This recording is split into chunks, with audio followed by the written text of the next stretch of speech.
Phillies. They love their Eagles. They love their Flyers and their Sixers.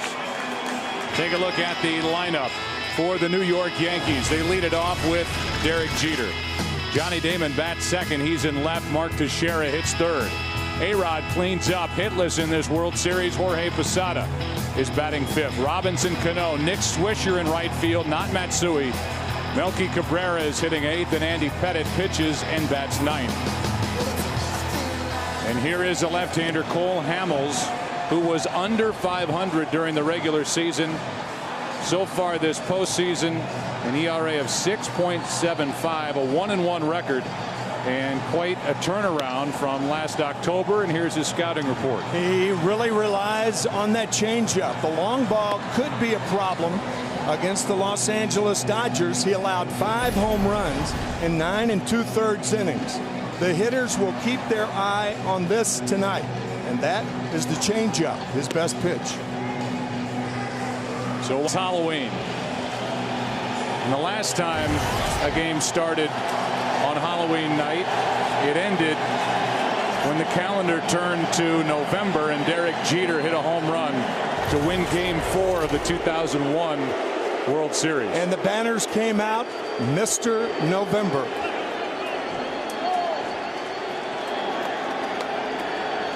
Getting underway an hour and 20 minutes after we had planned to. Glad you stayed with us. Game 3. Strike one.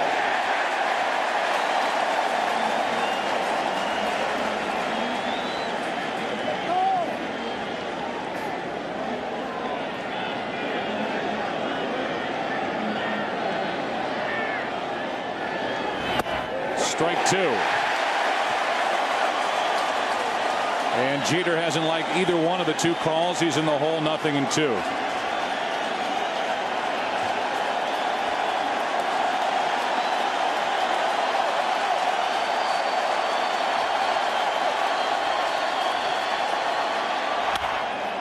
Good pitch by Hamels, jammed Jeter and gets the out.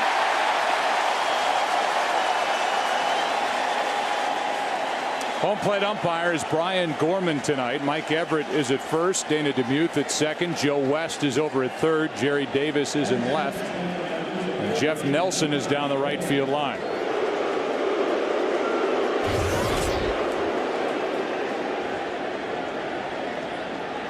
And it looks like Joe West got a new headshot. They brightened him up a little bit. All right. The blue cowboy got brightened up. With 1 out, nobody on, here's a strike to Johnny Damon.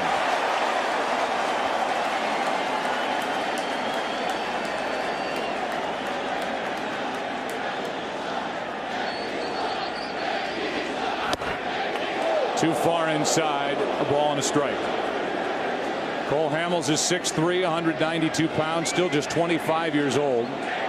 First round pick of the Phillies, 17th overall in 2002. He ties up Damon, and it's 1-2. Talk about surprising the Yankees, coming out and throwing 6 straight fastballs. 3 to Derek Jeter, finally jamming him, and 3 to Johnny Damon.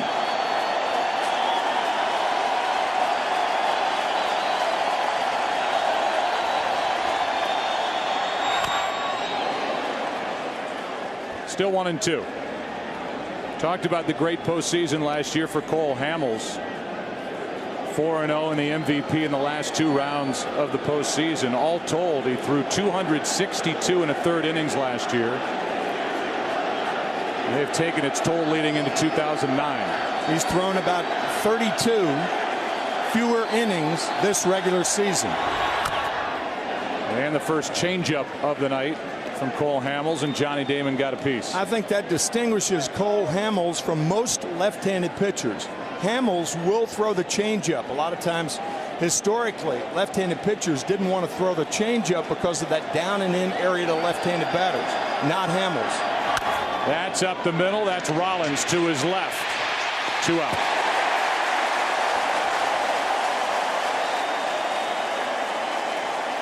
Before Teixeira back. The last 2 postseasons, the Phillies have won 11 of 12 here. Change up, strike 1 on Teixeira.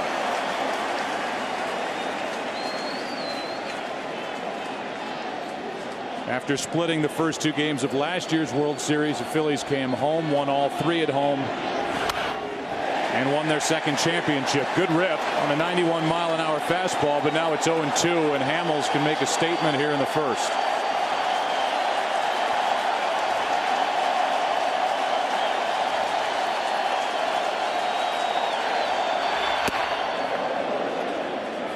Fastball sails high.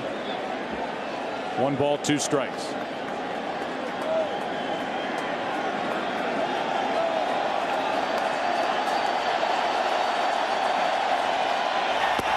Got him.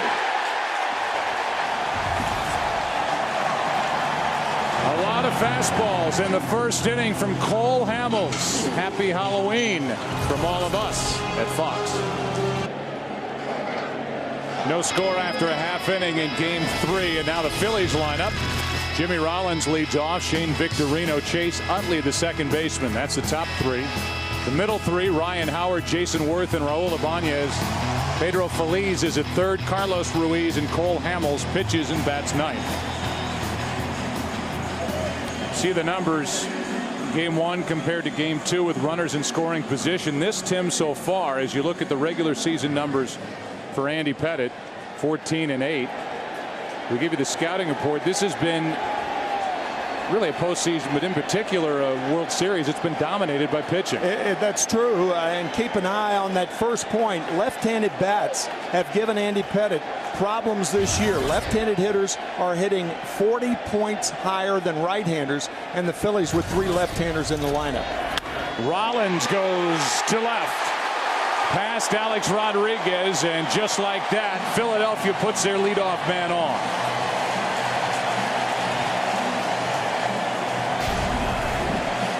Jimmy Rollins, it appeared, looked inside. He looked hard inside. He got it, and it trickles off the glove of Alex Rodriguez. Tried to backhand it on the short hop, so it's a base hit to lead off for the Phillies. And it brings in Shane Victorino, who's 2 for 8 in this series with Utley to follow.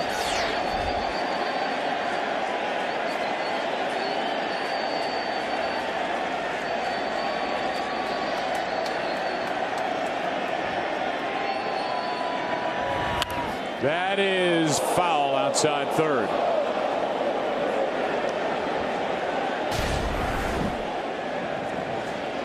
That was a lot closer than it initially appeared. About a foot foul.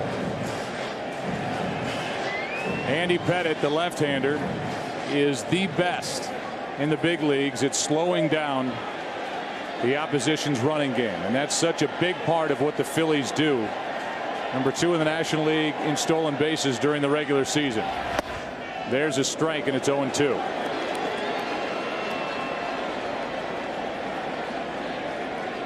Utley next. The Phillies during this postseason 7 of 9 in stealing bases. Rollins, 4th best total during the regular season with 31. And there's the first throw over. Against the Los Angeles Angels of Anaheim, Andy Pettitte in his first start threw to first base 19 times. Picked off 1 runner in the process. That was Torrey Hunter.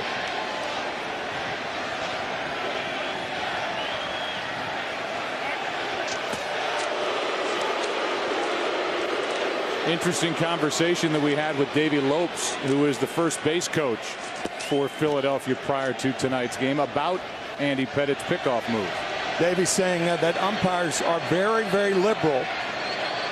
And I think everybody in baseball knows that. If you have a good pickoff move, if you're a left-handed pitcher, you have to be liberal. It's a balk move.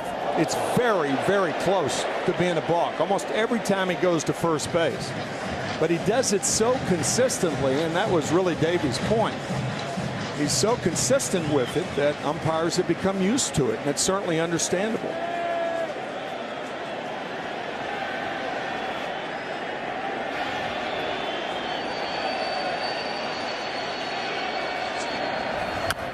Grounder foul outside third. The gist of the conversation with Davey Lopes was that umpires will tell him unless Andy Pettit's foot breaks the back line of the pitching rubber,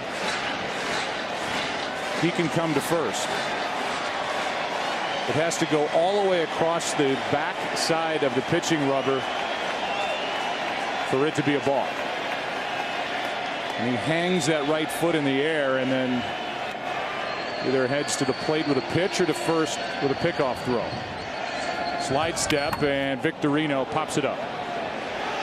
Alex Rodriguez hauls in out number 1. Pedro Martinez quick pitch Derek Jeter the other night, and we just saw a quick pitch of Andy Pettitte to Shane Victorino. Victorino was not ready for that hanging curveball because of the slide step of Andy Pettitte. So not only does it affect the runner at first, but it can affect the hitter also. When we say slide step, we're talking about not as high of a leg kick, keeping that front foot closer to the ground, and Victorino popped it up. 1 on 1 out for Chase Utley, who homered twice off Sabathia in game 1.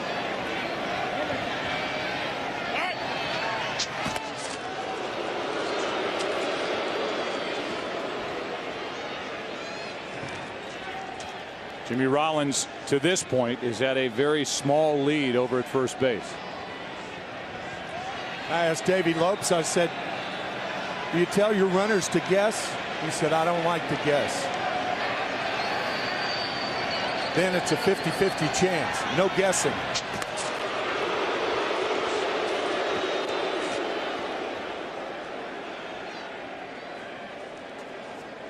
Seemed a couple times when the Angels did run in that ALCS against Andy Pettitte, they did just go first move and take off. You see the pickoff throws, 19 the highlight in game 3 of the ALCS. Led the American League with 177 during the regular season. Utley fouls away strike 1. That's a rarity. Chase Utley swinging at the first pitch the first time up. Normally he takes that pitch.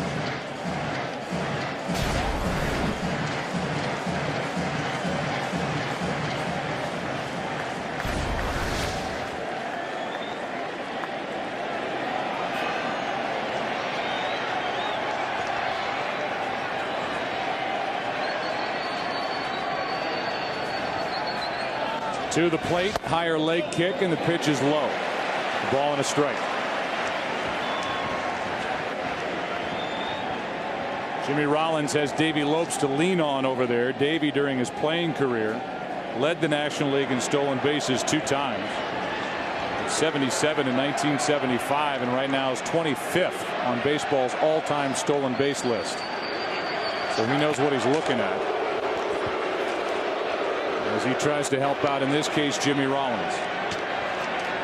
We've talked about it so many times about how speed slows down the game.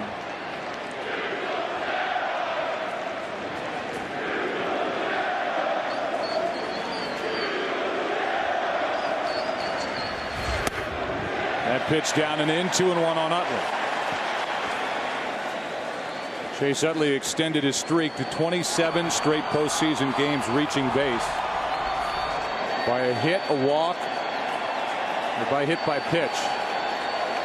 In game 2, when he drew a walk, did not have a hit. Up on the count here, 2-1. 31 home runs during the regular season. There goes Rollins. Got a good jump and no throw. No guessing, huh? Jimmy Rollins looked like he guessed and guessed right.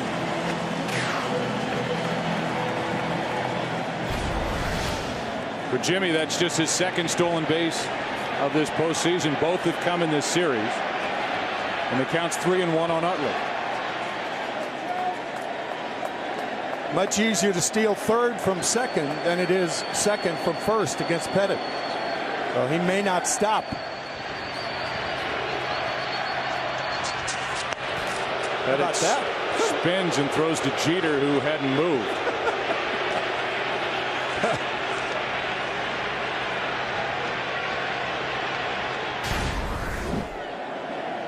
Here's Jeter after Jimmy Rollins stole second base.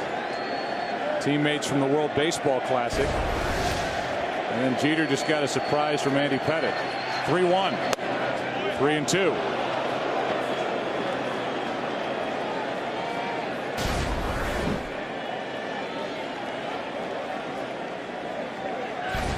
Our unofficial look on Fox Tracks. It's called a strike, and it's a full count. Rodriguez is so far off the line and so deep. Might be tough for him to get to the bag on a stolen base try by Rollins. There he goes. And Utley fouls it off to the right. I mean, that's going to be a race. Forget about the throw. Jimmy Rollins will have that little head start, and those two are going to have to try and converge at third base. Well, the one thing you want to do, there's one out, so you want to try to concentrate on the hitter.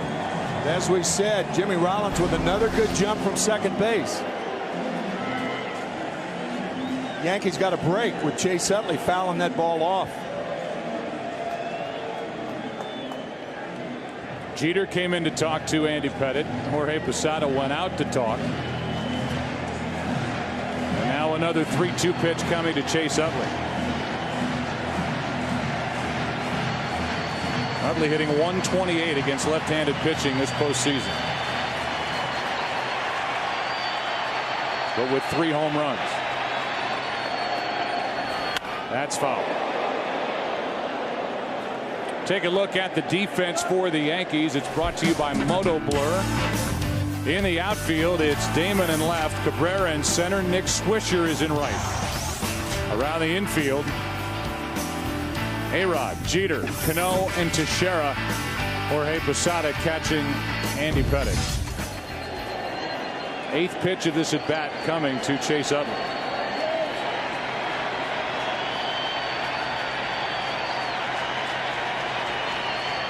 Time called. You saw that bottom note, maybe you didn't. The Yankees have played 11 postseason games, and in 10 of them they've gone errorless defensively. They've got 3 total errors this postseason. They all came in game 2 of the ALCS. It's helped out a staff. For Girardi, here's a 3-2. Instead, Pettitte spins. Joe, you picked up Alex Rodriguez playing well off the line. The one thing that, if there were no outs, you might have a tendency to lean toward third base. But with 1 out, you want to play the hitter and not the runner. And that's why A-Rod is that far off the bag. But you're right. If Rollins gets a good jump, and this pitch is a strike, and Rollins could steal the base because A-Rod has too far to go. Utley strikes out as Andy Pettitte wins that battle. 2 out.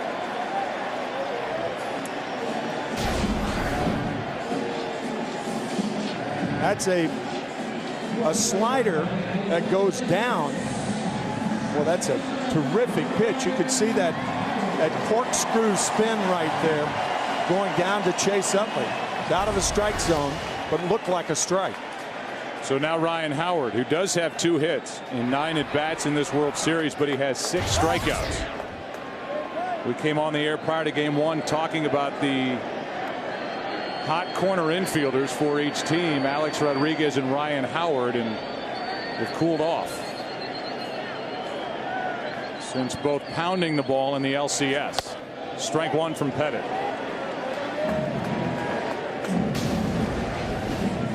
There they are coming in between the division series and the league championship series. Combined, A-Rod 438, 5 and 12. 5 homers, 12 RBIs, and then Ryan Howard. But so far, a combined 2 for 17 with 12 strikeouts between these two. Here's an 0-1. Blocked by Posada. 1-1.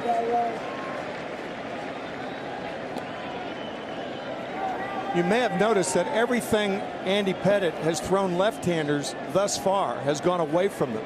That's one of the reasons that Andy Pettitte, in my view, has problems with left-handed pitching or left-handed hitting. He does not run the ball in on left-handers. They become very comfortable and can shoot the ball the other way. .282 left-handers hit against Pettit this year. Good pitch there, and strike 2 on a swing and miss by Ryan Howard. If you're a scout scouting Andy Pettit, what you tell the left-handed hitters of the Phillies, look away. Those are the tendencies. Look away, even with 2 strikes.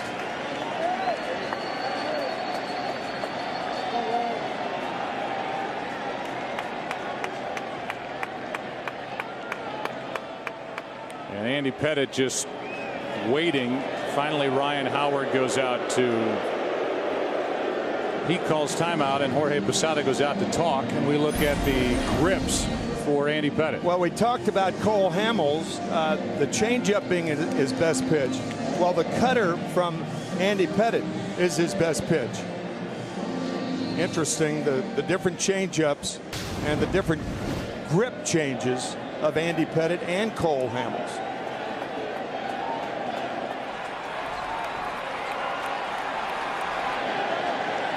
Rather relaxed Cole Hamels. He's only gone a half inning. It's a good half inning. Here's a 1-2. And Posada keeps it at the plate, 2-2.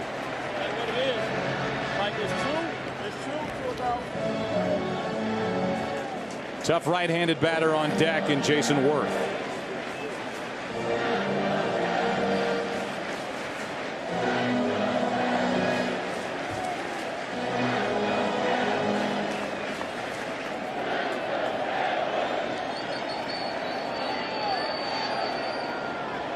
Pace of this game, it's a good thing we gain an hour tonight.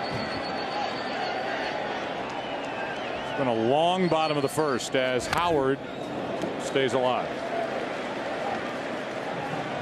This will be the 20th pitch coming from Andy Pettit, and he has been very deliberate with his pace. 20 pitches and 5 throwovers.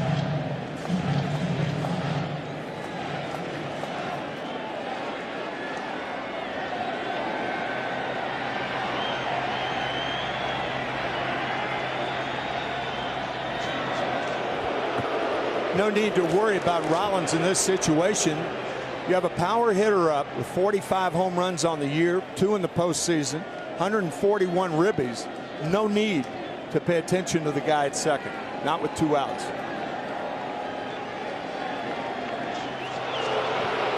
Surprising that Andy Pettit would worry about Rollins that much with 2 strikes on a hitter like Howard and 2 out, as you say. Yep.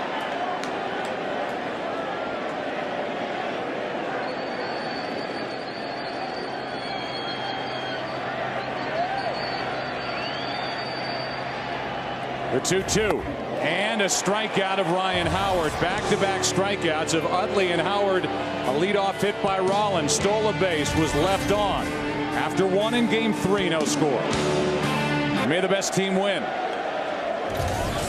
Here is Alex Rodriguez leading it off, and he gets drilled by Cole Hamels. Well, the Phillies have been making Alex Rodriguez inside conscious.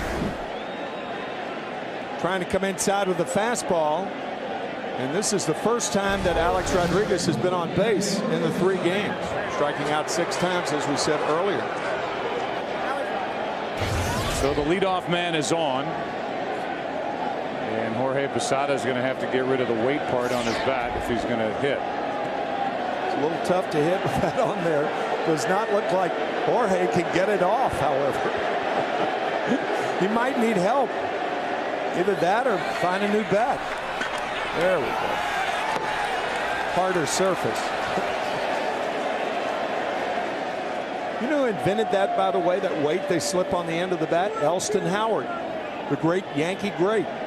The donut on the end of the bat. No, I didn't. I did not know that.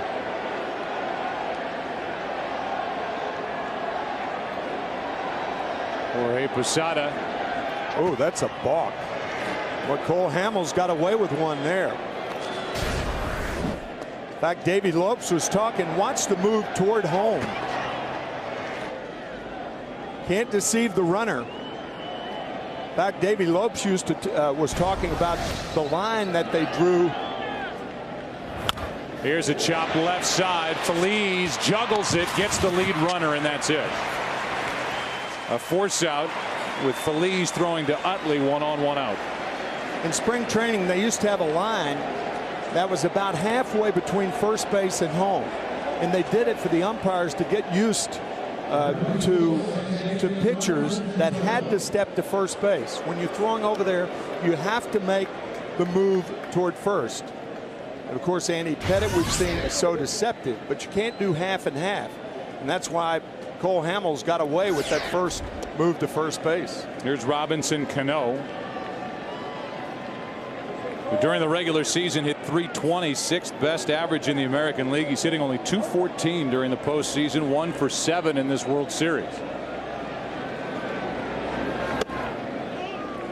There are some big holes in this Yankee lineup that pounded out 244 home runs, and as a group hit .283, which was the 2nd best team average in the American League. Two guys back to back in Cano and Swisher. And here are the Yankees in the World Series, tied at a game apiece with the defending champion Phillies. There's a strike. That's 1-1.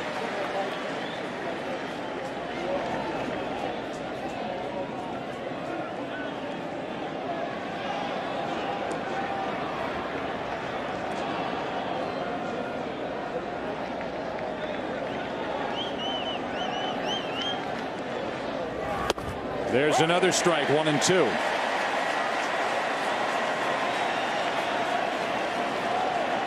It was a 1-hour 20-minute delay. We started this game at 9:17, and for the Yankees, I think an advantage getting this game in here tonight. And we'll talk about the reason why here in the top of the second as Cano steps out. The Yankees have already announced that Sabathia will go tomorrow night on 3 days rest. His numbers are very good on 3 days rest. And the Phillies are unwilling to pitch Cliff Lee on 3 days rest. There's a strikeout of Robinson Cano. And the second of the night for Cole Hamels, 2 out. The impressive thing about Hamels, the location of his fastball thus far. That is a two-seam fastball. I beg your pardon. The two-seam fastball goes down and in to left-handed batters, away from right-handers. And that one just disappeared on Cano. Here is Nick Swisher. We heard from Nick Swisher before the game started, being interviewed by Ken Rosenthal. Tell you what, if batting practice is any indication, he told Ken Rosenthal he was going to break out of his slump here tonight. Batting practice would tell you that he would. He was hitting rockets all over this park, and gets another opportunity from his manager Joe Girardi. He was out of the lineup in game 2. It's outside, a ball and a strike.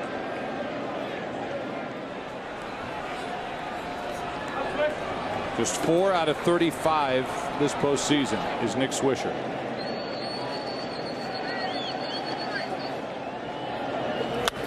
And a pop-up into shallow right center. Out goes Utley and gives way to Worth to end the inning. Hit batsman started it. Yankees strand a runner after an inning and a half. No cancer. A nice moment prior to the bottom of the second here at Citizens Bank Park. And the first pitch is down and in, ball 1 to Jason Worth. It'll be Jason Worth, Raul Ibanez, and then Pedro Feliz for the Phillies. We got a leadoff hit from Jimmy Rollins in the first inning. He stole second and then was left stranded as Victorino popped up and Utley and Howard struck out.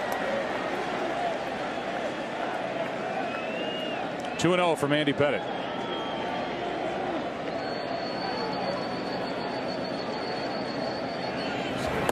And now ball 3.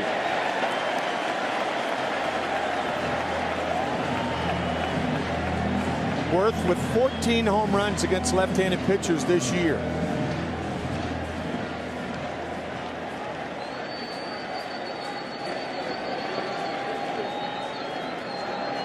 .30 from Pettit is in for strike 1.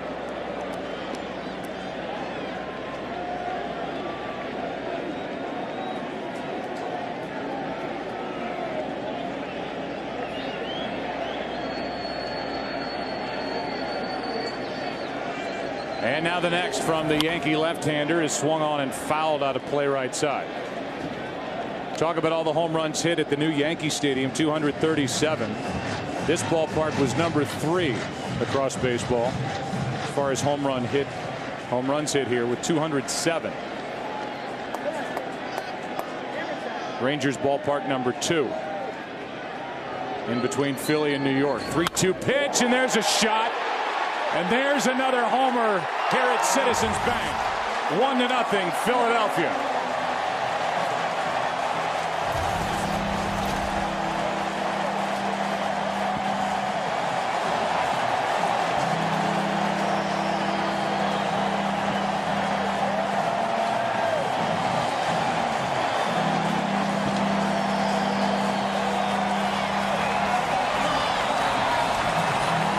Watch Jason Worth reach for the pitch and reach the stands.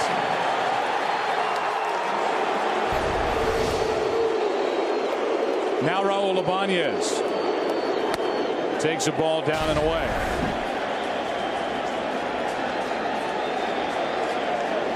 "36 home runs during the regular season for Jason Worth. That is his 6th of this postseason. That is protection for Ryan Howard in this Phillies lineup. 1-1 on Ibanez.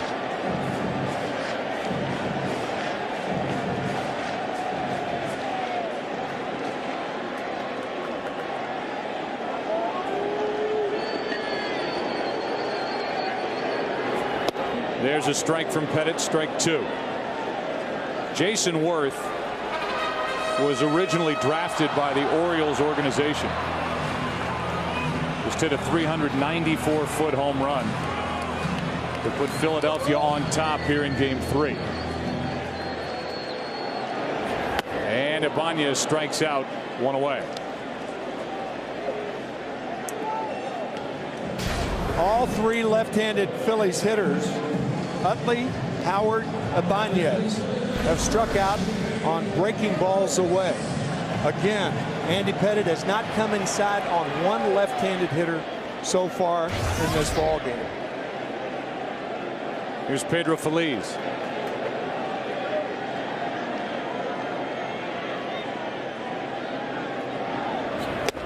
Up and in, ball 1. The interesting part of Worth's career is he was hit by a pitch when he was a Dodger in the wrist and missed the entire 2006 season. Hit by A.J. Burnett.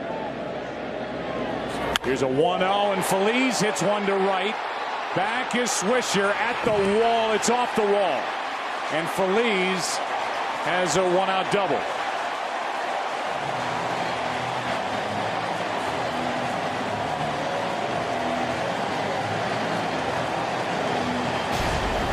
Eric Karros talking in his pregame remarks, saying that it's warmer here in Philadelphia and the ball's going to carry better. That's an example of what Eric was talking about.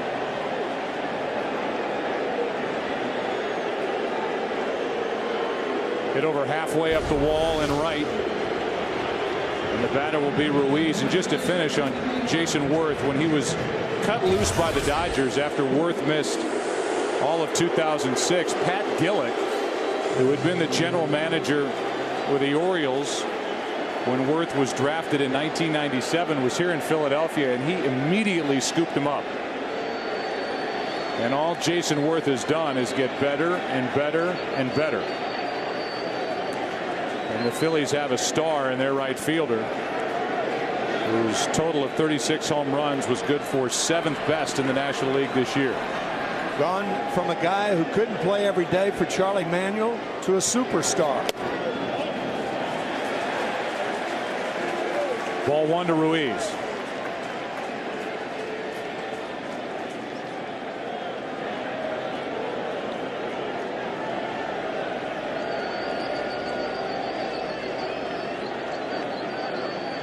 Here's a 1-0. 2-0.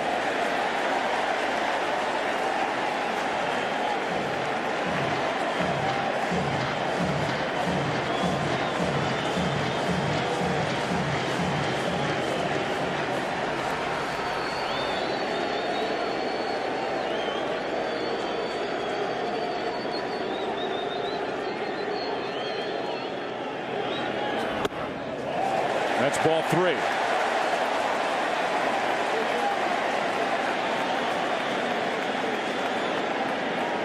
On deck is the pitcher Cole Hamels.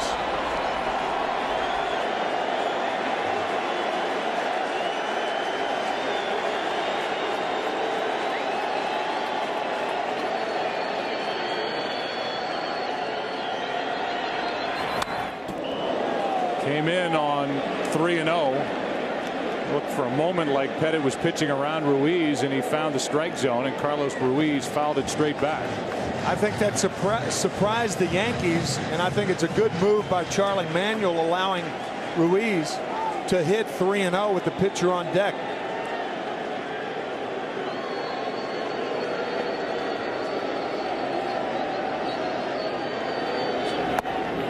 And that is ball 4.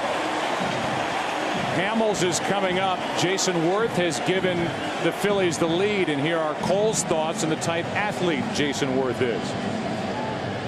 The complete package for an athlete. When he has come on to our team, the past couple seasons, has gotten better and better every year, and now he's finally come into his own. And he's the type of guy when you watch him take batting practice, he puts on a show. Jason Worth is 30 years old, and Cole's right, career bests in every offensive category. Major league high 4.5 pitches per plate appearance.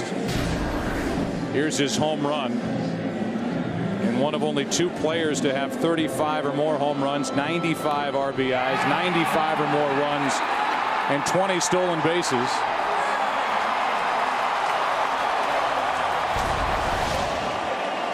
Here's Cole Hamels, 2 on with 1 out. Cole Hamels with 7 sacrifices during the regular season. He'll be bunting here. Both Teixeira and Rodriguez tight at the corners. And the bunt is perfect to load him up.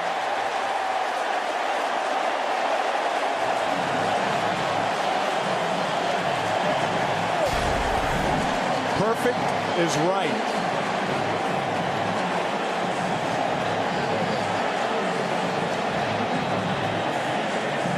A base hit for Hamels, who was up there to sacrifice, and the bases are loaded with 1 away. Sometimes it's confusing when a catcher and a pitcher converge, and it appeared that Andy Pettit was going to field that ball. Posada backed off just a hair, and no one fielded it. A double by Phillies, a walk to Carlos Ruiz. Now a bunt base hit by Hamels, and here's Rollins. Tough to double up. He can run. Ball 1 from Pettit.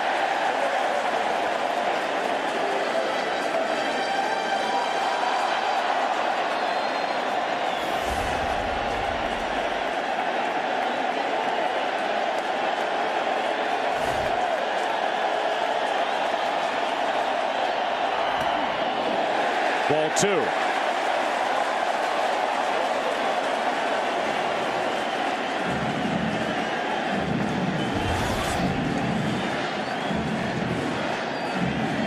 Rollins with 21 home runs during the regular season.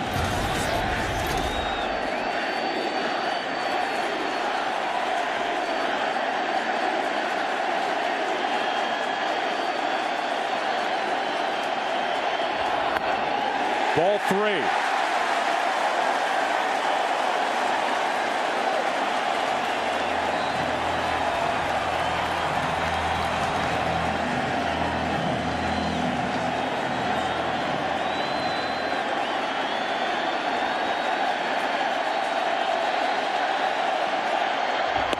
Strike 1.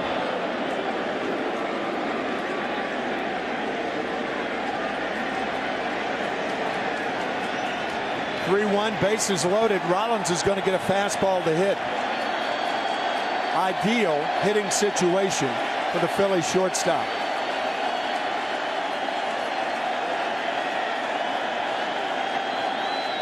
Time called.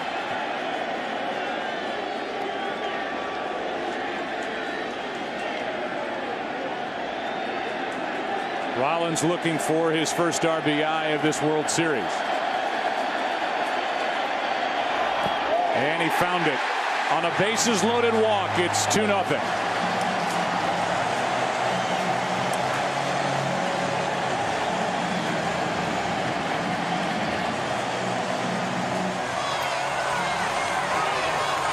Hey, Joe, we talked about it in the American League Championship Series that even at its highest level, baseball remains a simple game.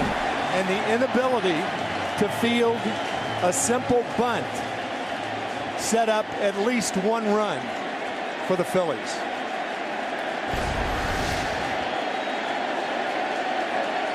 Now the bases are loaded for Victorino, who's out in front of that pitch, strike one. Victorino is 2 for 9 in this World Series, popped up his first time. Now it's Ruiz at third with Hamels at second and Rollins at first. The 0-1. Strike two. 2 quick strikes from Andy Pettitte.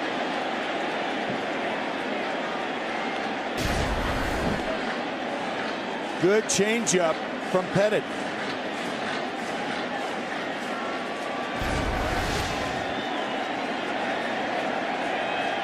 Pettitte does not want to throw a strike over the next 2 pitches.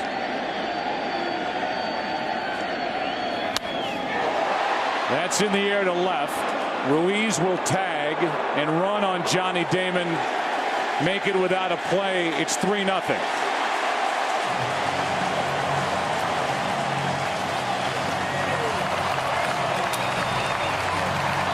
You know, control is being able to throw a ball out of the strike zone when you want to also. The first 2 pitches were out of the strike zone to Victorino. The 0-2 pitch was the best pitch he had to hit, and he hits a sacrifice fly.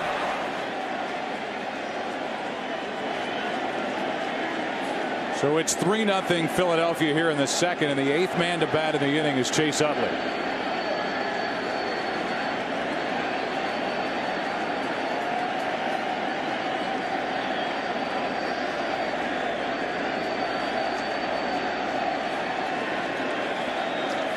Every pitch, again, to left-handed batters from Pettitte have been away.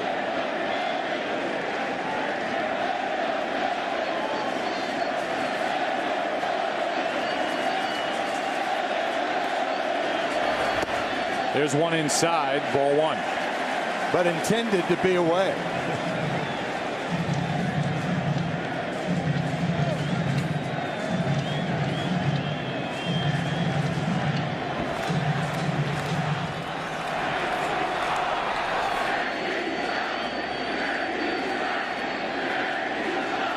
A 1-0 from Andy Pettitte is right down the middle, a ball and a strike.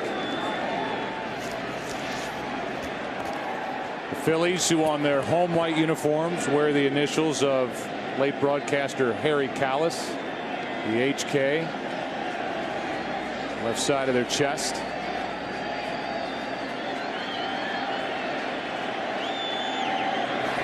That's inside, ball 2, and Harry was behind the mic last October when the Phillies won it all. Their second championship and their first since the 1980 season, in his sport coat and white shoes that he always wore in the Philadelphia dugout. Trademark apparel. 2 on, 2 out. Utley, as Pettitte has been inside the majority of this at bat, fouls it 2-2. Now the last 2 pitches he's tried to come inside. That curveball stayed inside on the first pitch. Second time through the order, give the left-handers a different look.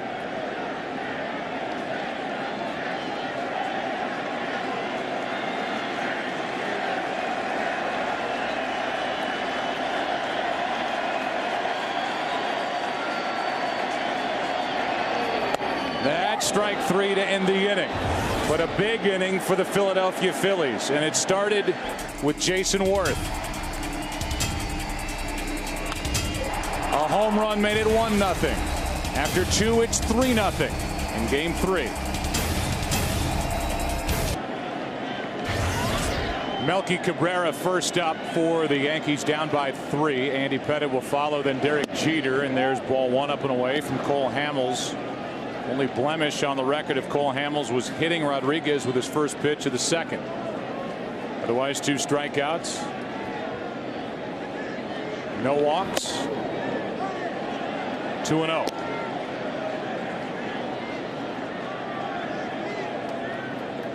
Cabrera 7 for 16 over his last 5 postseason games, hitting .293 overall. Here in 2009. There's a strike. 2-1.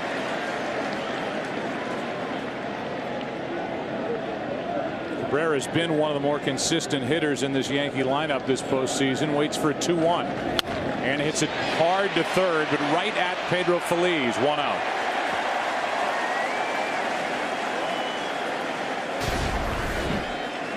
Feliz playing even with the bag, looking perhaps for a bunt. Charlie Manuel saying that Pedro Feliz has the most accurate arm of any third baseman in the National League. Not necessarily the strongest, but the most accurate. Here's Andy Pettitte, and there's strike 1. Andy Pettitte in his career is 25 of 186 at the plate. His 1 career home run. He's 2 for 16 swinging the bat during the postseason. 1 ball, 1 strike.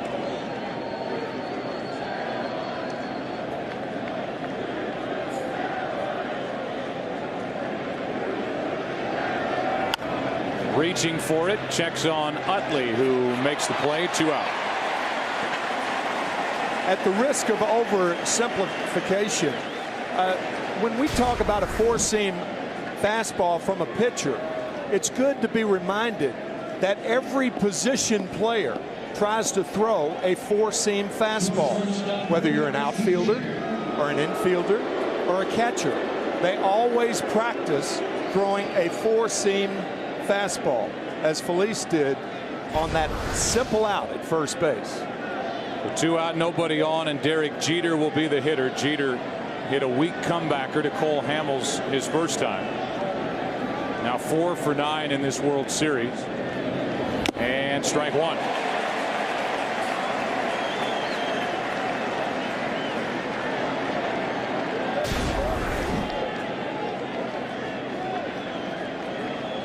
Opponents have hit .328 against Hamels this postseason.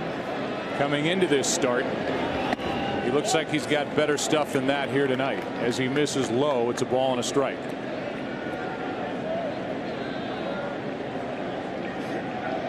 Pitching matchup for Game 4 tomorrow night is Sabathia on short rest, 3 days, and Joe Blanton getting the ball for Philadelphia.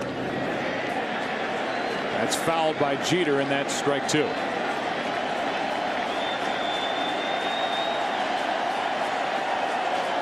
Blanton was a starter and a winner and a home run hitter last World Series against Tampa Bay. Started and won Game 4 10-2 over the Rays.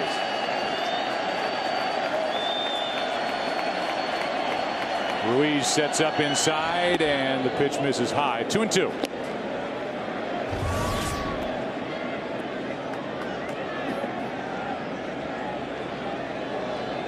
Yankees have not played in this ballpark since 2006. Trail here 3-0 in the top of the 3rd. And Jeter stays up there.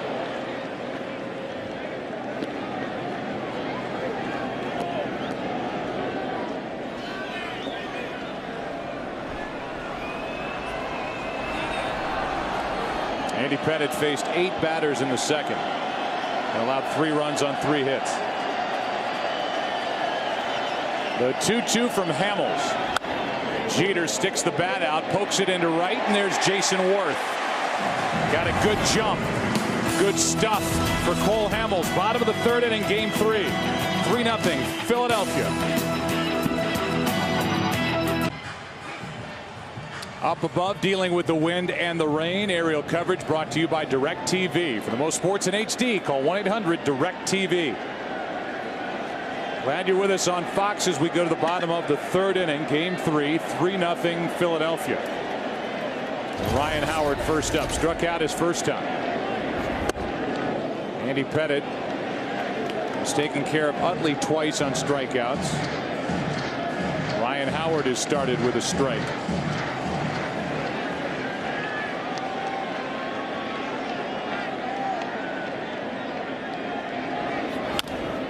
Strike 2.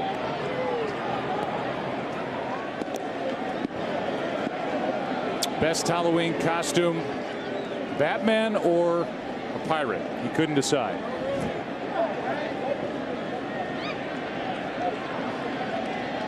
Growing up in the St. Louis area, attending Lafayette High School, the 0-2 pitch and another strikeout for Howard. That is the 8th strikeout. Jason Worth is now 2 for 14 against Andy Pettitte, but both hits have been home runs. And time called by Worth.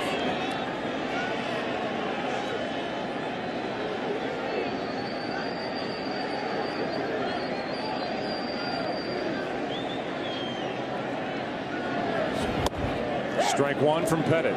Earlier in the year, Davey Lopes said that Jason Worth likes to do things that are oddly unexpected. Well, that 3-2 breaking ball, just reaching out there, that was oddly unexpected. Not too many guys are that strong to hit a ball that far on that pitch. The 0-1 from Pettitte is a little tight. 1-1.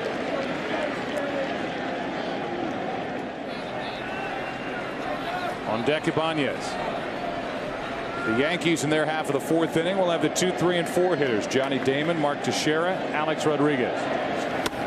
That's inside. And that's ball 2.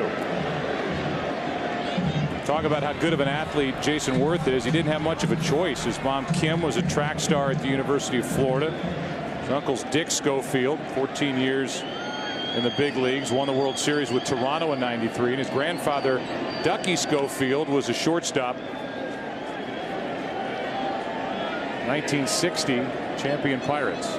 Played the last 6 weeks of the season when Dick Groat broke his wrist. Dick Groat, the MVP of the National League in 1960.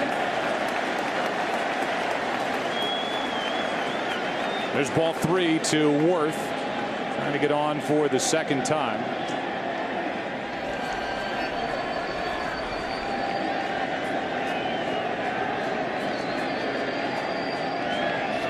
And a fly ball into right.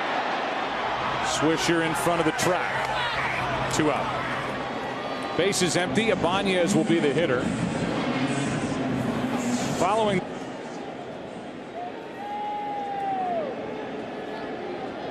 Here is Ibanez, who struck out his first time. Pettitte has struck out 5. All left-handers. And Ibanez hits it to center for Melky Cabrera. That sends this game into the 4th. Big bats coming up for the Yankees here in Philadelphia. Phillies up 3-0. The rain is cleared out of here. It's a little bit windy, but the temperature for this time of year, warm. 62 degrees as we play here in the top of the 4th inning, and a strike is into Johnny Damon, leading it off for New York. Damon, Teixeira, Rodriguez down 3-0 to Cole Hamels and the Phillies, and here's a fly ball into right. Worth is there, and that's out number 1. Pete Mackanin is the bench coach. We visited with him during the break, and the first question was about the way Cole Hamels is pitching and that the bench has to like the way he's worked. Well, you know what? It's all about command of your pitches, and he's been showing pretty good command. That one ball got away from him to A-Rod, but in general, he's been hitting his spots and using his changeup effectively. We've gone on and on about how good of an athlete Jason Worth is, and he went down, got a pitch, and hit it a long way. He's a special talent. He really is. You know, that was a pretty good slider that was down in the zone. He went down there after it, and he got it up in the air. He's been very impressive this year. Hour and 20-minute delay. You guys seem to be ready after putting this thing on hold for a little while. Well, you know what? One thing I've seen in this team being here for the first year is these guys come to play, they love to play, and they feel like they can win every game. everybody plays their butts off, and they give it their all, and they expect to win. We appreciate your time, Pete. Thank you. You're welcome. Pete Buchanan in his first year as bench coach for Charlie Manuel. And so far, Cole Hamels is not allowed to hit.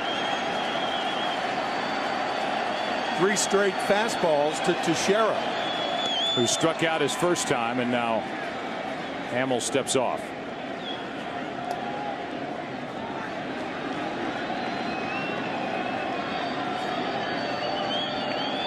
Here's the 1-2. 2-2.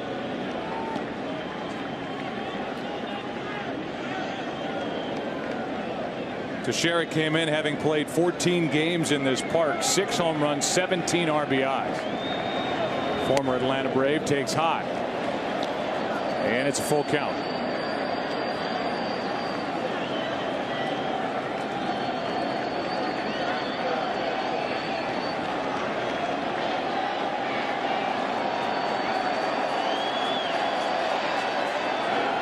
That is just out of the strike zone for a 1-out walk with Rodriguez coming up.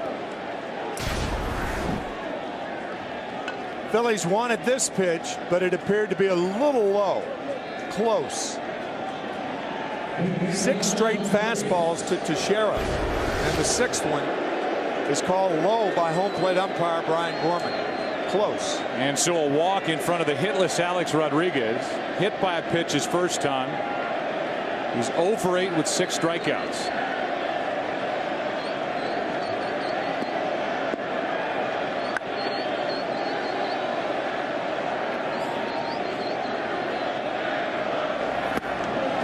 Changeup, strike 1.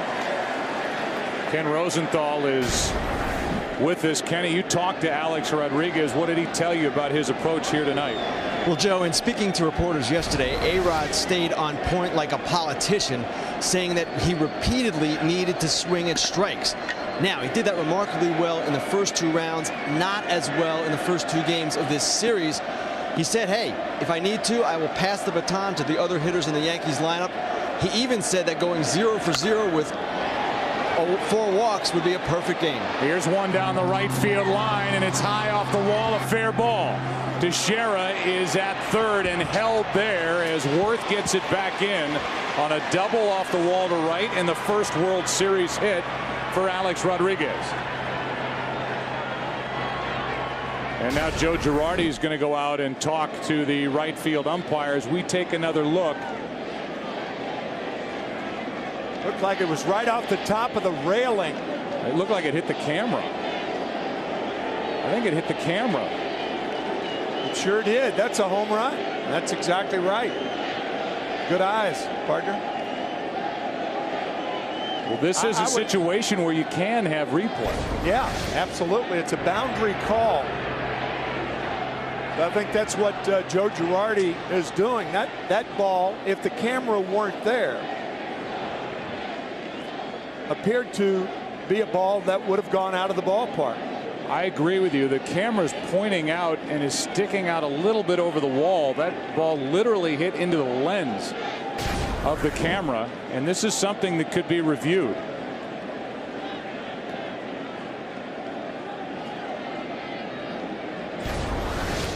Was it coming down when it hit the camera?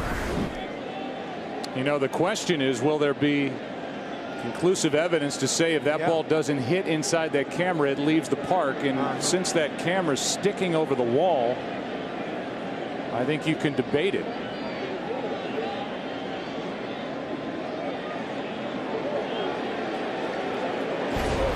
So we are going to have a replay situation, and they're going to look at the replay and determine whether that ball would have left or not. I think they're going to determine that it's a home run. I really do. Here's the camera that it hit down the right field line. It's tough to see. Evidently, it's in the left side of your screen. And you can just see it, just a flash. It hit high up on that lens. Boy, it's tough. Wow. Obviously, Rodriguez thinks, if not hopes, that it was indeed a home run, and the umpires will look at this on this monitor. So that's where they'll watch it and determine as to whether it's a home run or not. I don't know if there's enough evidence to say that that ball clearly would have left the park, if for no other reason than because that camera, it looks like, was sticking over the wall, and they're saying home run. So it's 3-2 now, Philadelphia, as the umpires overturn the call on the field, and now Charlie Manuel's going to argue. I think because they called it so quickly, they weren't in that room very long. And this is, I would imagine, the shot that they had. And I think that ball would have been over the fence had the camera not been there.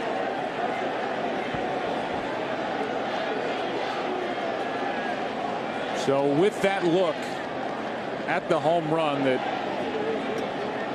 it's literally into the camera lens, it's an overturn of the call on the field, and it's a 3-2 game on a home run by Alex Rodriguez. So his first hit of this World Series isn't a double, it's a home run. And it's his 6th home run of this postseason, which ties the Yankee record in a single postseason, obviously with more rounds now than earlier in the history of this game, but he ties Bernie Williams. As we play here in the 3rd game of this World Series, and it's a 1-run game. Now Posada bounces one to short, and Jimmy Rollins gets the out, 2 away.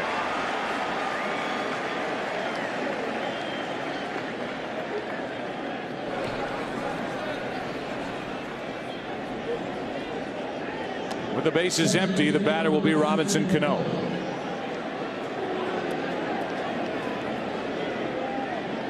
That home run by A-Rod following that walk on the 3-2 pitch to Teixeira on a very, very close pitch.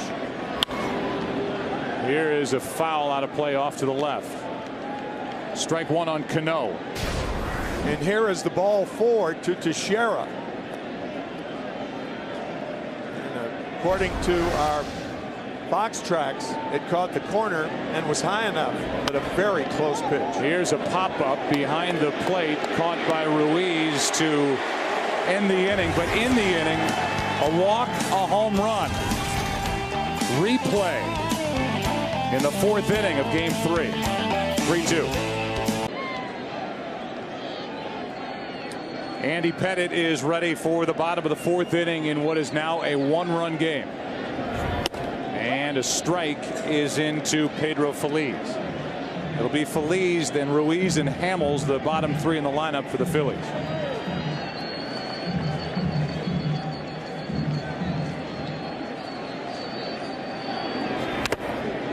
That came back and caught the home plate umpire, Brian Gorman, and the count's 0-2. Feliz doubled and scored his first time up.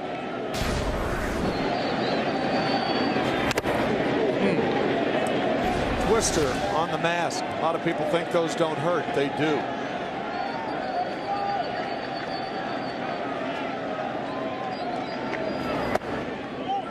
So we have seen a call that is within the boundaries of the use of replay in the game of baseball, and a call that was overturned on the field in favor of the Yankees as Feliz grounds one to third. Rodriguez backs up and throws high and safe as Teixeira came off the bag. Going to be a throwing error on Alex Rodriguez. He gets under the throw, and the ball tails between first and home and pulls Teixeira off the bag. Feliz ducks, and A-Rod can't duck an error. So that's the fourth error this postseason for the Yankees. The first three came all in Game 2 of the ALCS against the Angels. And here is Ruiz, the number 8 hitter.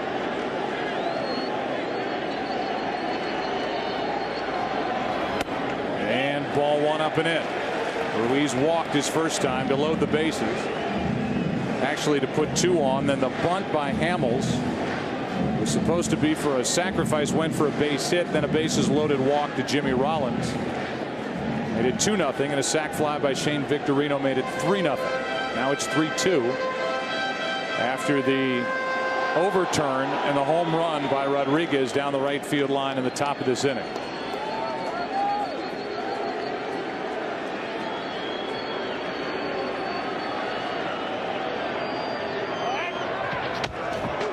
Staggering to get back is Pedro Feliz.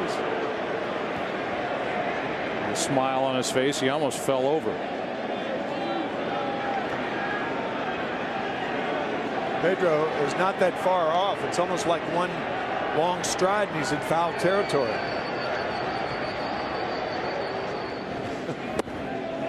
That's down and in, 2-0.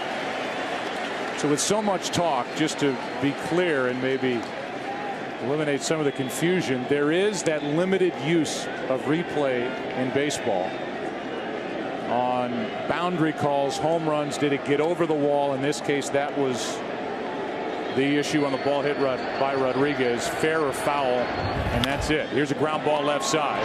Jeter in the hole. They get the out at second. No throw to first. Here's our visit with Joe Girardi, and the first question was about instant replay and the call that was overturned on the field. No, our coaches thought it hit something funny. It just it didn't carry him right. So and I went out and asked Jeff it. He said it made a funny noise and he would check, and they got the call right. So now as we talk about what's going on in the game on the field, Andy Pettitte had that rough second inning. What are you seeing out of him so far? Well, he got in some bad counts, and what really hurt us was we didn't make the play on the bunt, because now you got second and third. If you walk Rollins, it doesn't matter. And then the third out is Victorino, and we gave him 2 runs because we didn't get Hamels on the bunt. That was the big problem. And offensively, you've been waiting for Alex Rodriguez, and he hits that ball down the right field line, shows his strength, and I know you hope that gets him going. Yeah, we hope that continues, and that's what he did in the first 2 series. And without Alex, I'm not sure that we would be here at this point, but he'll get going. And you've made the decision that CC Sabathia will go on short rest tomorrow night. Yeah, he physically feels great, and we talked to him about it, and he threw on short rest the last series and threw an outstanding ball game, and we're very comfortable with it. All right, Joe, thanks for your time. Thanks, guys. Meanwhile, a sacrifice bunt. This time the Yankees handle it, and it's Posada feeding Cano at first base. Down to second with 2 out is Carlos Ruiz. Jorge Posada making sure that he ran Andy Pettitte off of that. There was confusion, a bit of confusion the last time, and there was no play made on Hamels. But on this play, Posada makes sure.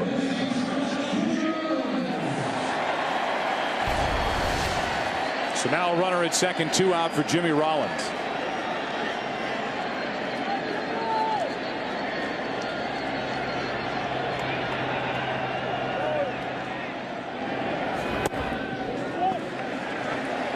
Ball 1.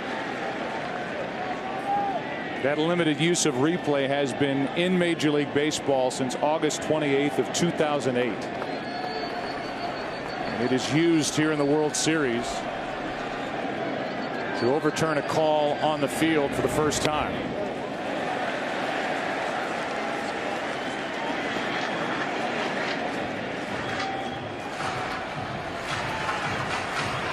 Unlike the NFL, however, managers can ask that umpires go to the replay, but they can't demand it.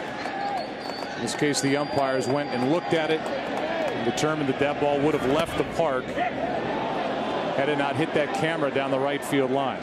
And we are told that that was the first overturn in the postseason since August, actually since October of 2008, last 2 years.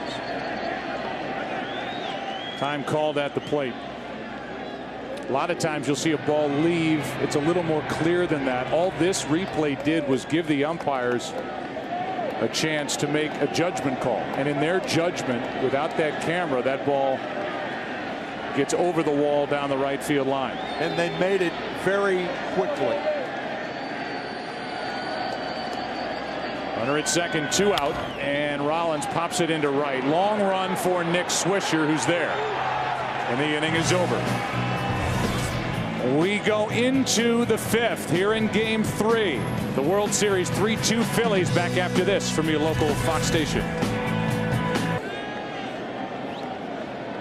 Bottom 3 in the lineup for the Yankees: Swisher, Cabrera, and Pettit. We're in the 5th inning now. 3-2 Philadelphia. 2 home runs hit in this game. The first one by Jason Worth. The last one by Alex Rodriguez. And strike 1 on Swisher, who flied to right his first time up. 0 for 4 in this World Series, and out in front of that changeup, strike 2.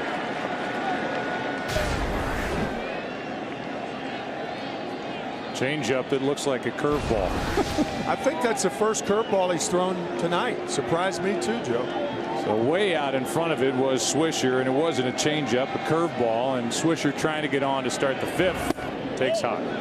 Tried another curve. The reason that Cole Hamels throws fastball changeup is he broke his left arm, the humerus bone in his left arm, his junior year of high school, and consequently could not throw the curveball, couldn't bend the arm. So Trevor Hoffman was, of course, fastball changeup, the super stopper, future Hall of Famer for the Padres. That is a fair ball down the left field line into the corner. Swisher will dig for second. Ibanez digs it out of the corner, and it's a leadoff double for Swisher. And that's one of the big reasons he doesn't throw the curveball. He doesn't have the control. A high curveball hit right over the bag. Even though it lands foul, it went over the bag. Properly called by Joe West. Here's the curveball, a hanger. And Swisher with the leadoff double here in the 5th. So it's almost as if here in the 5th inning, Cole Hamels said, okay, now I'm going to break out the curveball. It's something he has been reluctant to do, and maybe we know why. Yeah. Charlie Manuel talking to us before the game, talking about that pitch and its importance to Hamels. And for Cole Hamels, he just had one pulled down the left field line for a double by Swisher. Now a strike is into Melky Cabrera, tying run at second with nobody out. It's Cabrera up now, and the pitcher Andy Pettit on deck. That's strike 2. And if you're a Yankee hitter, you don't look for the curveball anymore. I think your thinking on that is that Cole Hamels thrown enough curveballs tonight to Nick Swisher, at least going one time through the order. He's going to stick with fastball changeup here on out. Runner at second, and a foul straight back.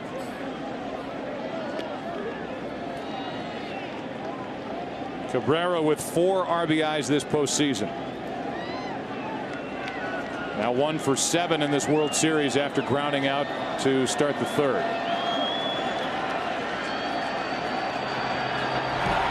And a changeup gets Cabrera for out number 1, and a strikeout. That's important to Hamels with Andy Pettit coming up. Back to the changeup to get Cabrera.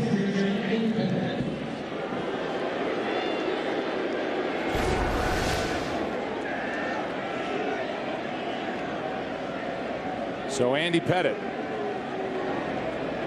who is now 2 for 17 in his postseason career, hits it in the air to left, and Andy Pettit has just delivered a hit to tie it. Nick Swisher gets flipped at home plate after sliding across safely, and the score is tied at 3. Andy Pettit has 13 RBIs. There's a curveball again from Cole Hamels. Heard again, first by Swisher and now by the pitcher Andy Pettit. Great block of home by Carlos Ruiz, but Swisher with that straight inside slide to tie it. The only way to go into a catcher, you never hook slide into a catcher, and you never go in hands first. Great straightforward slide by Swisher. And Andy Pettit with his 14th career RBI, and it couldn't have been bigger. So a 3-3 game here in the 5th inning.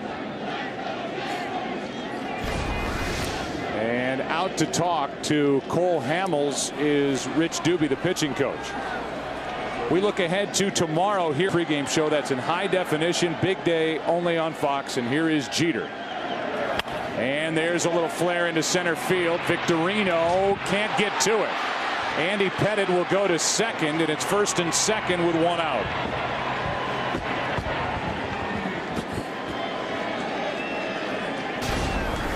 So a flare by Pettitte and another flare about in the same spot by Derek Jeter.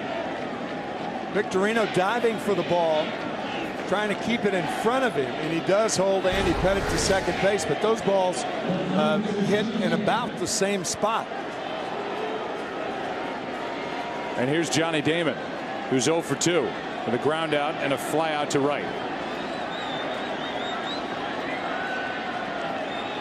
2 on with 1 out and a strike over the outside corner.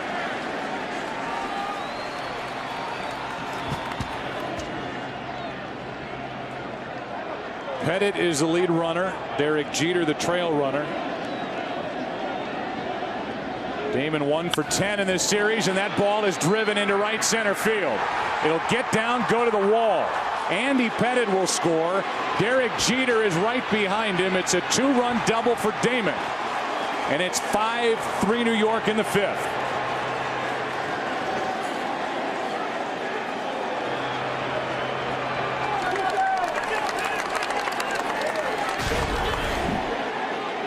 Derek Jeter running right up the back of Andy Pettitte as Johnny Damon delivers a 2 RBI double past Jason Worth. And Derek Jeter actually slowing down nearing home plate because he had to. Pettitte inexperienced. Watch.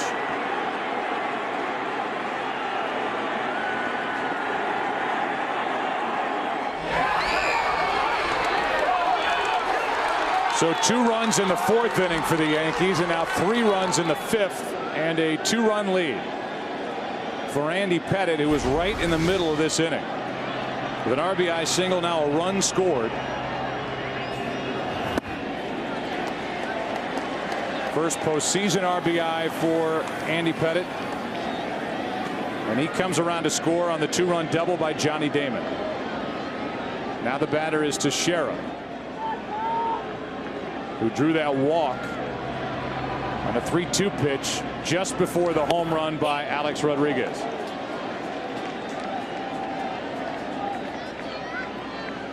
One ball, one strike.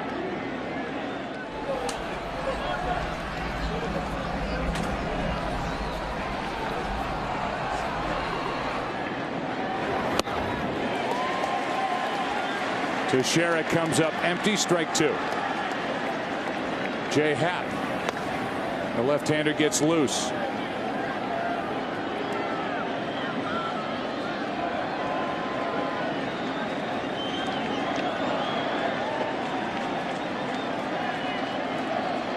Damon at second, 1 out, and that ball misses. 2-2.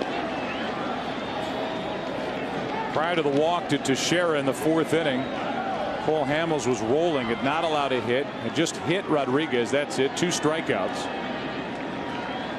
Then a home run, and now an even bigger inning as Teixeira takes inside for ball 3. It's coming prepared. 3 runs in the inning on 4 Yankee hits. And a 3-2 pitch is fouled, third base side. Come on, Katie. Come on, Katie.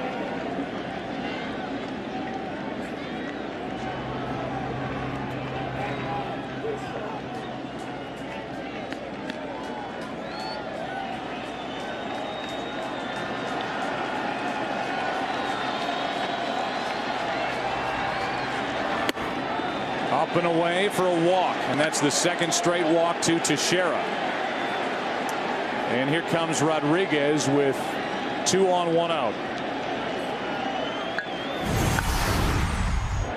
In the 4th, this shot to right that hit into the lens of the camera was extended over the top of the railing. The umpiring crew went down and looked at it on replay, and after initially saying that the ball stayed in the park, it was a double. They turned it into a 2-run home run, and the game changed. And then in this inning, the curveballs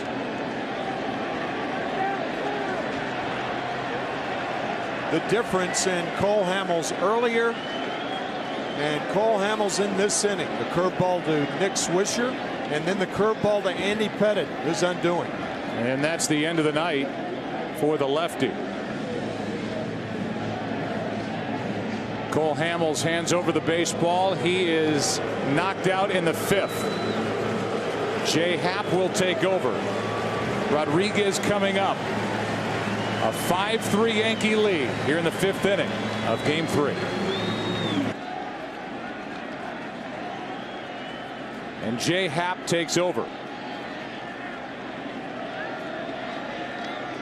Happ had a chance to make a start in this World Series. Charlie Manuel preferring to have him in the bullpen.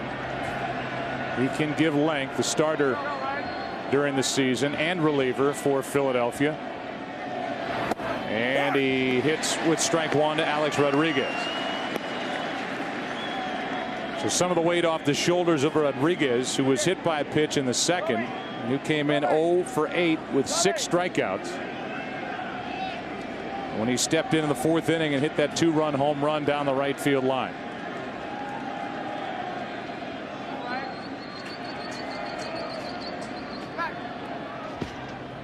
And the Phillies showing why they have tried to pitch Alex Rodriguez. Everybody in baseball tries to pitch him inside.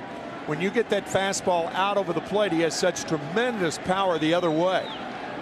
That fastball from Cole Hamels out away, and Rodriguez took it away into the camera, but it was ruled a home run. 2 on, 1 out. Rodriguez takes inside, a ball and a strike. In this inning, Andy Pettitte has an RBI single. It's the first RBI by a Yankee pitcher since Jim Bouton in the World Series. Game 6 of 1964.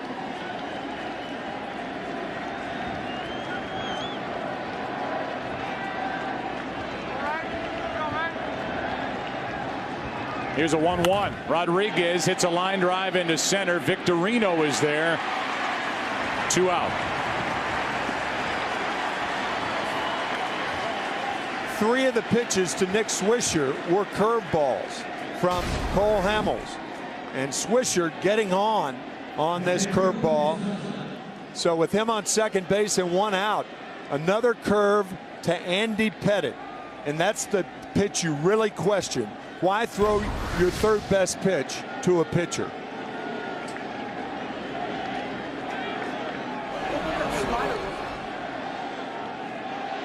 So Rodriguez lines out to center, and it's 2 on with 2 out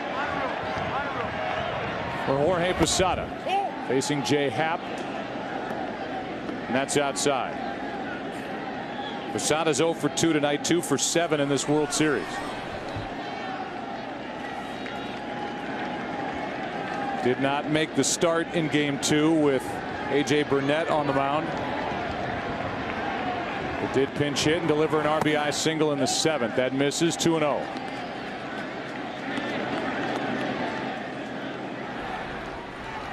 Hamels goes 4 1/3. So far he has allowed 5 runs on 5 hits, 2 walks, 3 strikeouts, and a home run. Also hit a batter. Here's the 2-0. Ball 3.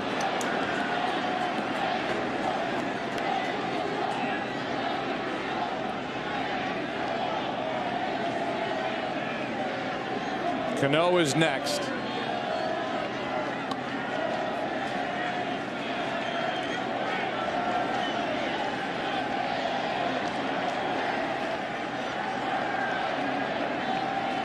Here's a 3-0. And swinging on 3-0, a pop-up into shallow right.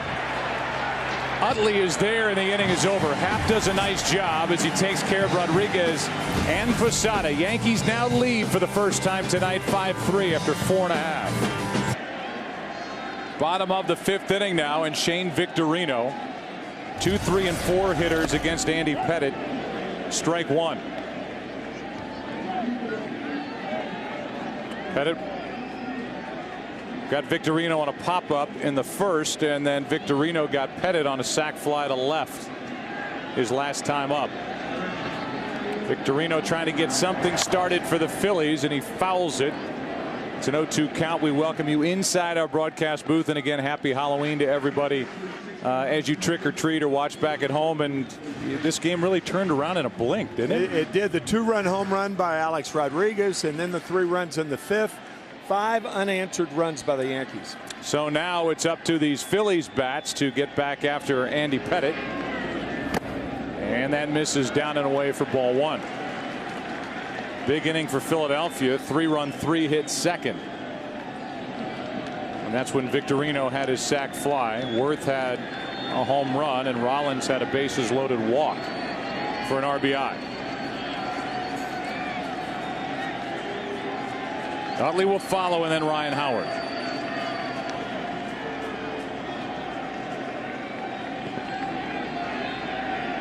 Andy Pettitte making his 12th World Series start. 3-4 overall. ERA 3.82 in the past. He misses with ball 2.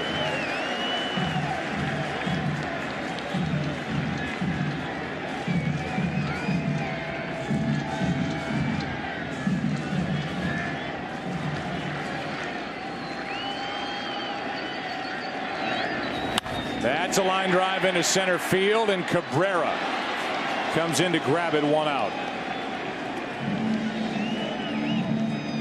Ball stayed in the air, and A Yankee, because most of the Yankees are the ones with 100 at bats at least. He played in 7 World Series for the Yankees. The Yankees won 6 of the 7. Hit 10 home runs with 35 RBIs in 34 World Series games.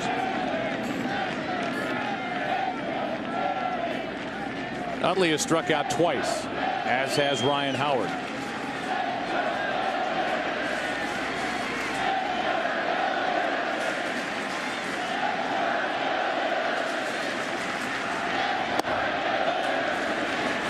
One ball, one strike.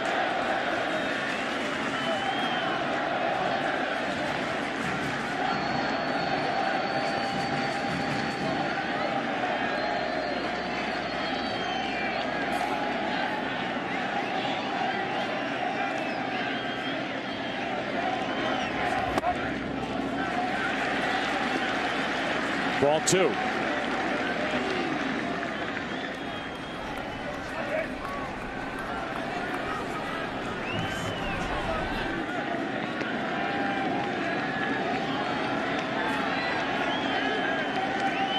Two balls and a strike from Andy Pettitte. 1 out, nobody on base for the Phillies, and a ground ball right side. Pettitte has to get over, and does. Teixeira went way to his right to take care of that ground ball and fed Andy Pettitte for out number 2, and Ryan Howard will step in, having struck out 6 at bats in a row. 4 times in game 2. 3 of them by A.J. Burnett, 1 by Rivera, and then here tonight.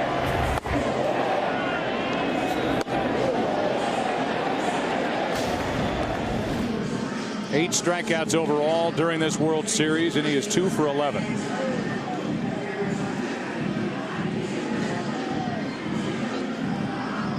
Pettitte went out to, rather Posada went out to talk to Pettitte, and he may either A, be talking about plan of attack against Howard, or B, letting Andy Pettitte catch his breath after having to sprint to beat Chase Utley on that ball hit to the right side.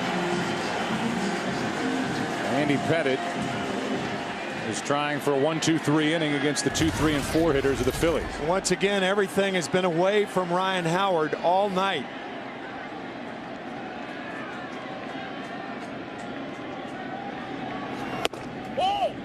And that misses away, a fastball, ball 1.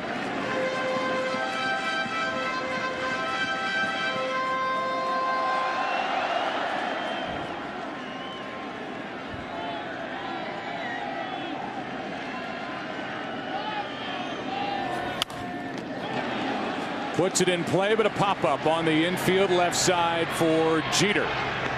2, 3, and 4 hitters go in order as we play Game 3 on Halloween night.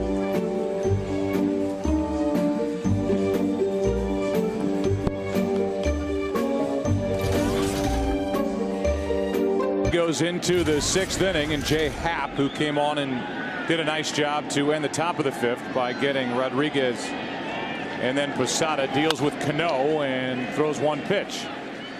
Utley takes care of his counterpart. 1 out, and Cano is now 1 for 10 in this World Series. Nick Swisher, who started the 3-run 4-hit rally in the 5th inning with a double down the left field line, digs his way in. Jay Happ restoring order for the Phillies momentarily. What do Joe Girardi, the manager of the Yankees, and Jay Happ have in common? Well, they both attended Northwestern. Joe 44, Jay Happ just turned 27. And we asked Joe before the game if he knew about Jay through the Alums Association. He said absolutely. There was a stretch where Jay Happ was the best starting pitcher that the Phillies had this year. Right. He did a little bit of everything during the course of the year. He was 12 and 4 overall. Made 23 starts and came out of the bullpen 12 times. He fools Swisher, and it's a 1-2 count.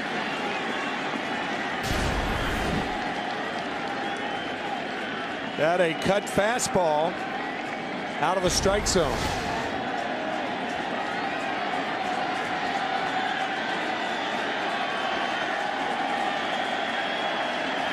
With 1 out, nobody on, that's fouled out of play. Phillies in the bottom of this inning will have Worth, Ibanez, and Pedro Feliz against Andy Pettitte.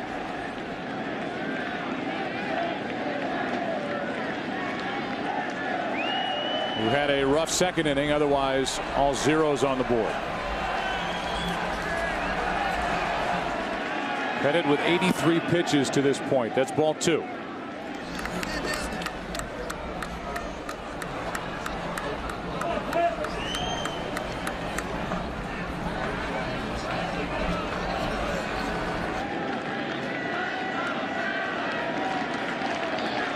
The 2-2 to Nick Swisher is hit high and deep in the air to left. Back at the wall, Swisher is hit a home run.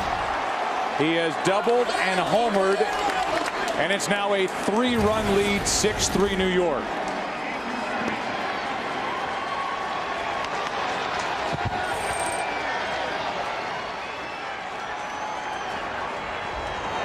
There were some who speculated that Joe Girardi may try and play Matsui in the outfield. Didn't play in the outfield during the regular season and sit Swisher for the 2nd straight game. Well, Nick got the start, and he's doubled and now homered. Sitting on the fastball from Happ, he got it and homered. Here is Cabrera. 1 out, nobody on, a run home for New York as they lead by 3. Here's a line drive into left right at Ibanez. 2 out. Nick Swisher with the oddest of years. Yankee Stadium, the new home of the Yankees, a home run haven. However, Swisher with 21 home runs on the road, only 8 at home. Make that 22 on the road.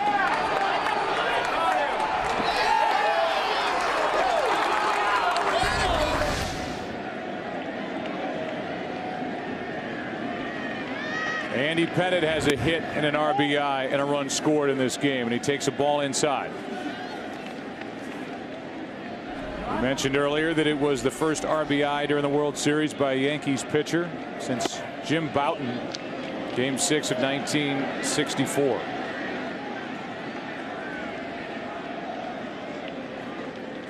Now Chad Durbin, a right-hander, gets loose. The 2-0. 2-1 from Happ.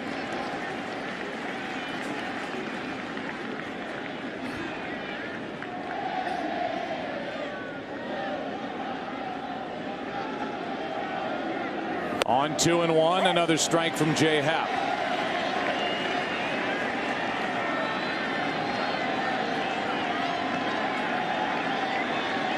Starts to rain again here in the 6th inning. 2-2 pitch, and Pettit strikes out. In the inning, a home run for Nick Swisher. 2 extra base hits in Game 3. As we go into the bottom of the 6th, 6-3 New York.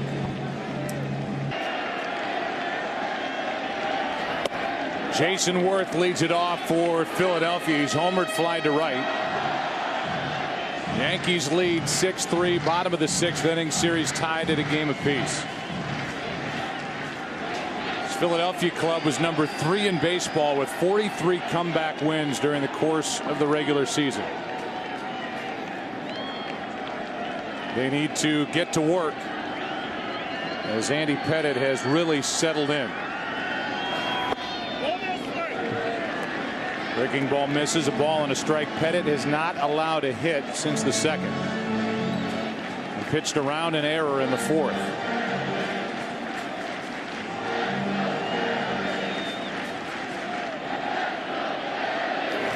There's a drive into left. 2nd of the night, and a monster shot from Jason Worth.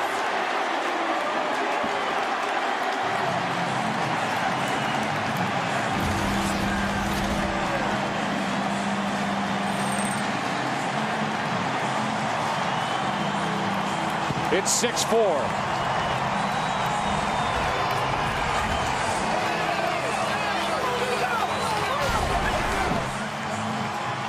What a monster home run off the Geico sign, the bottom of the upper deck.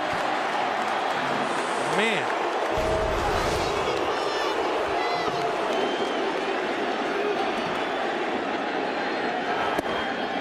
Here is Raul Ibanez. Talked about it in this series, and here tonight, Worth has come relatively close to hitting that $1 million sign in left center field. What a shot. Looking for that fastball inside. He got it. And I mean, he unloaded.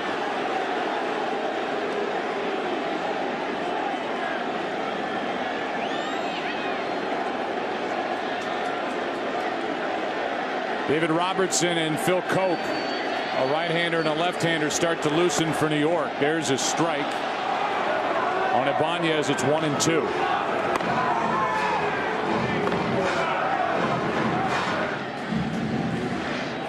Nobody on or out after the home run by Worth.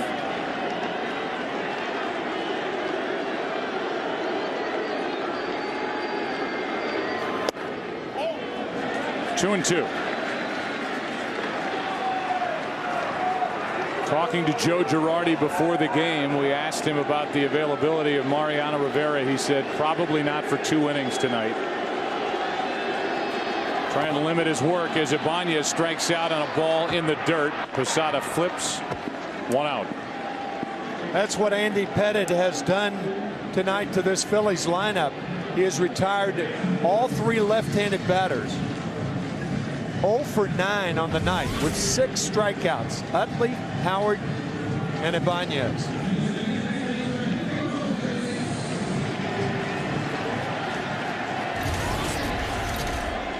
Up to 91 pitches on the night. 51 coming in the first 2 innings. As Feliz takes ball 1 outside. Pedro has doubled and scored and reached on an error by Rodriguez at third.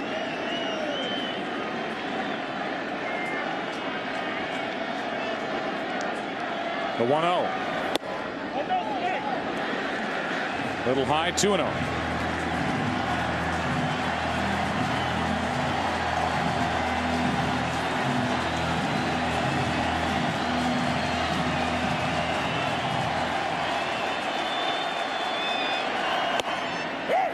Two and 1.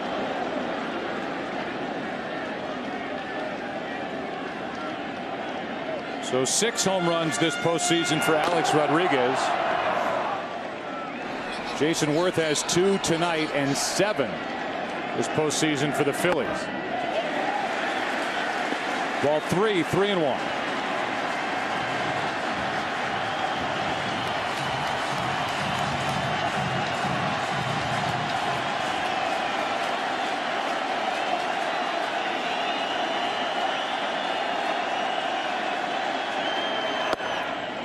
Full count.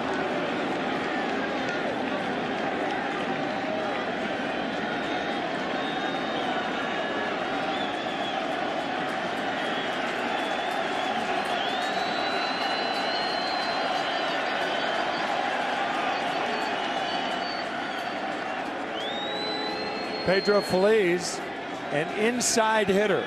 He loves the fastball on the inside part of the plate. Expect Pettit to go away. Nope. And Phillies strikes out on a pitch down and in. Strikeout number 7 for Andy Pettit. Boy, good slider right here to get Phillies. It's coming December 18th. James Cameron movie as the pitch is up and away to Carlos Ruiz, who's 0 for 1 with a walk and a run scored. Phillies batter to have a 2-home run game in the World Series. Ryan Howard, and 2 something. Ruiz trying to get on with the pitcher spot due next. The Phillies would pinch hit, and they have Eric Bruntlett in the on deck circle. Counts 2-0 on Ruiz.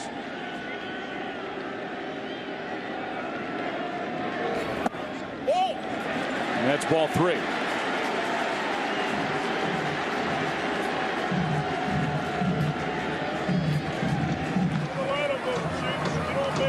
Chad Durbin getting loose for Philadelphia.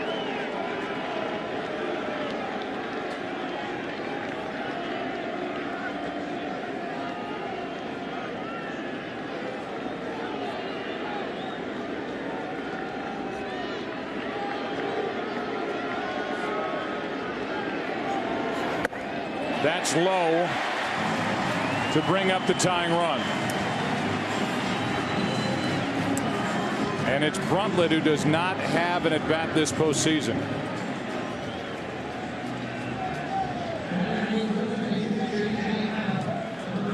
Here comes Dave Island, the pitching coach, and Bruntlett bats for Happ, who went an inning and 2/3 and allowed a run on the home run by Swisher.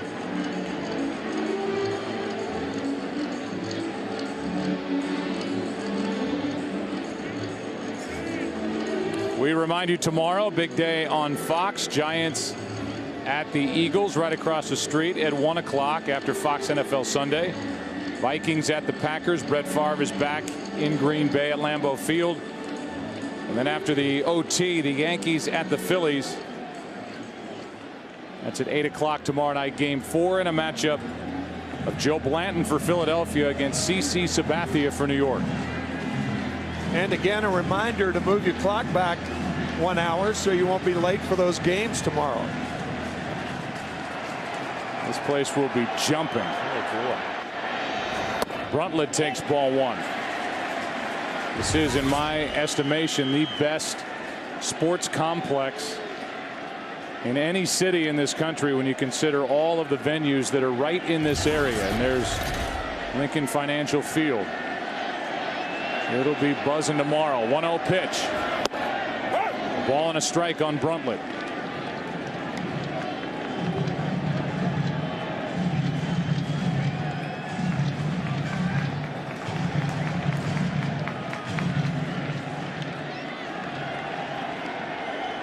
Third World Series for Bruntlett, who flies one into shallow right. For Swisher, and the inning is over. A run in the inning on a blast by Jason Worth, his second of the game. 6 for New York. Back after this from your local Fox station. And they've got 22 more minutes before it's November. Here's Chad Durbin. He takes over third pitcher of the game. Hamels, then Happ. Now Durbin. Jeter first up, and a fly ball into right for Worth. Derek Jeter came to the plate his last time up, and he had this exchange with home plate umpire Brian Gorman referencing the hit by Pettit for an RBI in the 5th. Here's the hit. A little floater into center field for an RBI. Here's Jeter.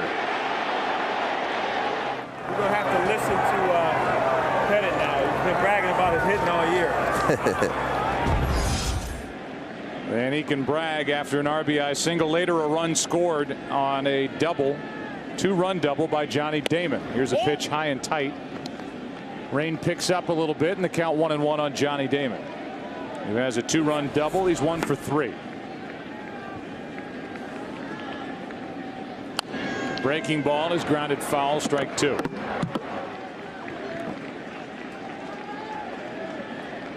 Chad Durbin really finished the regular season strong. Good in the NLCS against the Dodgers, and we see him for the first time in this World Series. Jabba Chamberlain starts to get loose here in the 7th.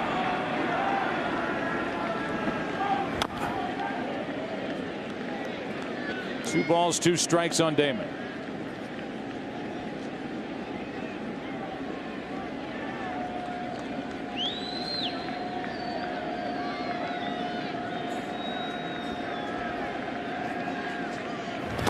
That's in the dirt. When we play audio like that from the field, you should give a nod, appreciation of the work done by our crew in audio. Joe Carpenter, Bob Qua, Tom Sullivan, doing a great job in bringing you all the sounds tonight from Philadelphia on Halloween. Now a walk with 1 out. Fred Ferris as well, part of our audio crew, and we're proud of the work they do every night. Here is Mark Teixeira with 1 on, 1 out. Teixeira is 0 for 1, but he's walked twice and scored a run. Yeah, this is a tough matchup for Chad Durbin. The reason for that is Chad is not a hard thrower, can't get inside to Teixeira.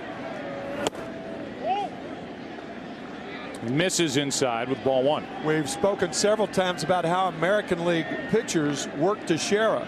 And because of his long swing, the longer the swing, the more you can get inside. Of course, Mark's had a great year, but it's a tough hitter for Chad Durbin because he doesn't throw hard enough to really bust Teixeira inside. This is just a 2-run game. Phillies will have the top of their lineup in the bottom of this 7th. Rollins, Victorino, and Utley.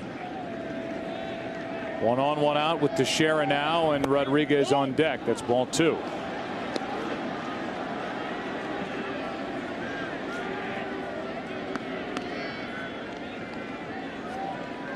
With that pitch, the infield swings around to the right. The left side of the infield wide open. Yeah, it's a pulled count. That's why. 2-1. Deeper into a count, a pitcher goes 2-1, 2-0, 3-1. A hitter like Teixeira is more inclined to pull the ball. The 2-1. 2-2.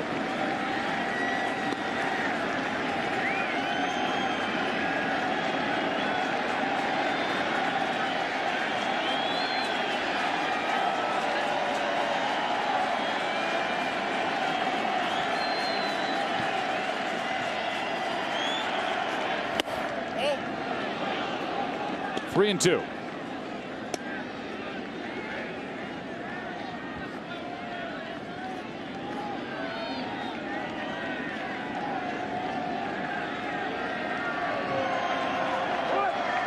Runner goes, a swing and a miss. Throw to second, and safe is Damon. And he's there with 2 out. That was Jimmy Rollins coming over from the second base side of second base. He's the closest to the bag. The throw into the runner, and Rollins just can't make the tag. Damon sliding in there. So now first base is open, 2 out. We'll see if the Phillies even bother to pitch to Alex Rodriguez. On deck is Posada. Decision will be made by that man, Charlie Manuel. I wouldn't walk him intentionally here. And the Phillies, at least initially, are not.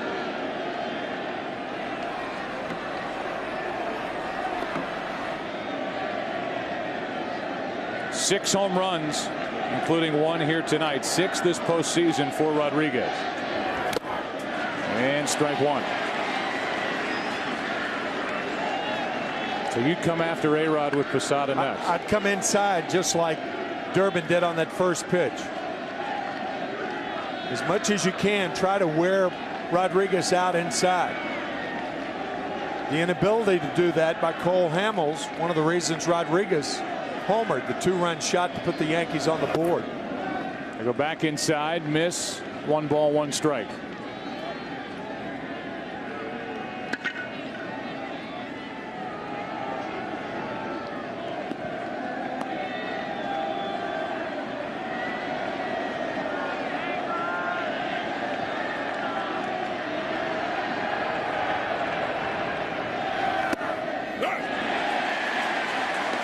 That's strike 2. A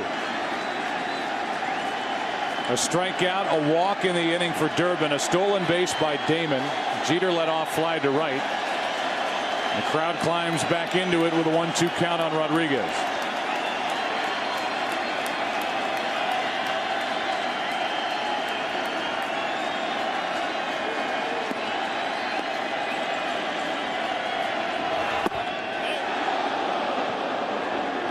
Two and 2.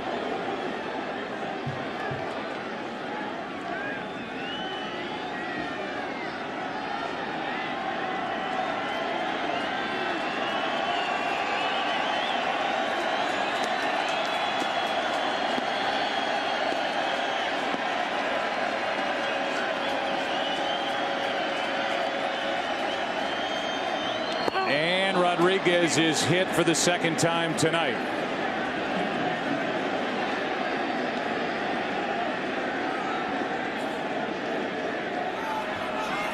So that'll put 2 on with 2 out. Rodriguez reaches base 3 times in this game. 2 times being hit by a pitch. Cole Hamels got him in the 2nd, and now Durbin gets him in the 7th. Hamels hit Rodriguez in the upper arm. He was protected there, but there's no protection on that left leg where Durbin hit him.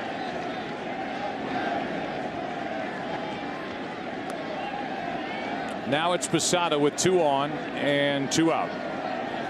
Trying to add to a 6-4 Yankee lead here in the 7th. And a ball down and away.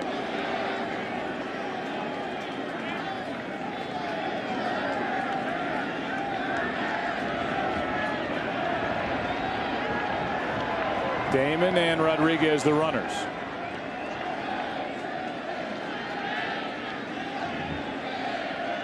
The 1-0, Posada takes strike 1. 59 games during the regular season, all out of the bullpen for Durbin. 2-2 record, a 4.39 ERA.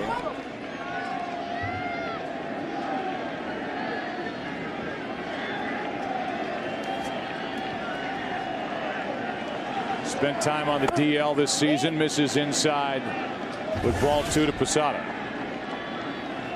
These 2 teams came into this game a combined .227 average with 11 runs total, 4 home runs, 1 steal, and 40 strikeouts. 10 runs have been scored tonight on 11 hits. That skips in, ball 3.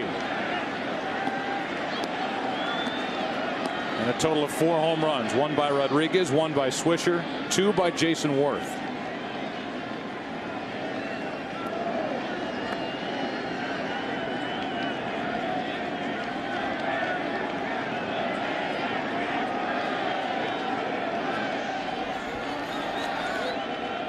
Posada takes strike 2. Posada complained about the first strike, now complains about that one, and with good reason.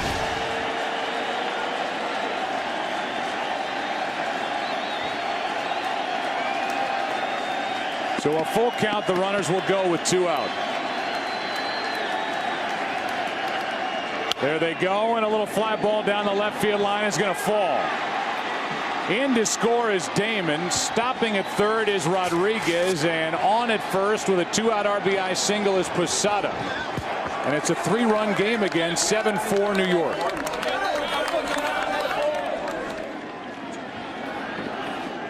A little flare into left field, bringing home Johnny Damon.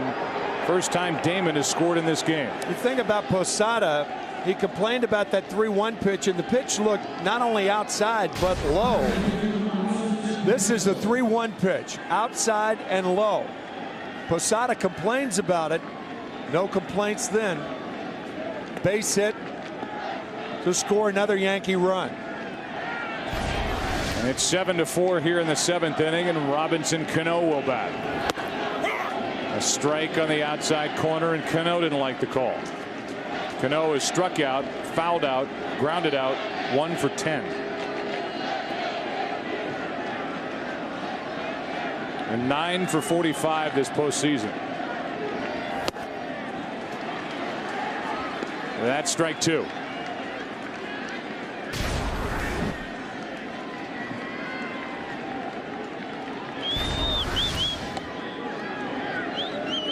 That hit by Posada, the first hit of this inning against Durbin.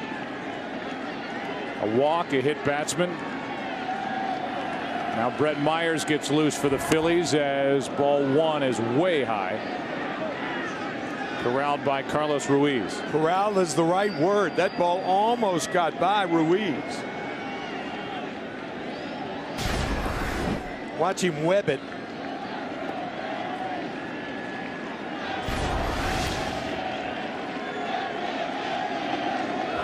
There's strike 3 called. Cano 0 for 4 on the night, but another run for New York, and it scores in a 2-out RBI hit by Jorge Posada. We give you a look as we prepare for the 7th inning stretch at our game summary. The 1-hour 20-minute rain delay at the beginning. Jason Worth with 2 long solo home runs, and in the 4th through the 7th, 7-run scoring for the New York Yankees. A-Rod with a 2-run shot in their 4th. Bottom of the 7th inning, top of the order for the Phillies, down by 3, and Jabba Chamberlain takes over and misses high. Ball 1, 94-mile-an-hour fastball. Andy Pettitte, 6 innings. He allows 4 runs on 5 hits, 3 walks, 7 strikeouts, 2 home runs. Rollins pops it up left center field, and it's Johnny Damon who wants it and has it, 1 out. Damaso Marte getting loose. Shane Victorino, the switch hitter, coming up. Then the left-handed hitting Chase Utley. Yeah, that Marte is going to be brought into the game in all probability to pitch to Utley and Howard.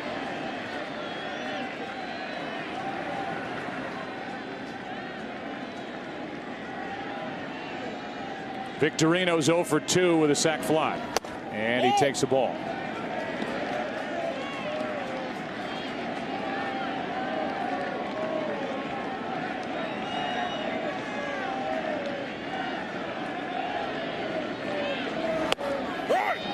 One ball, 1 strike.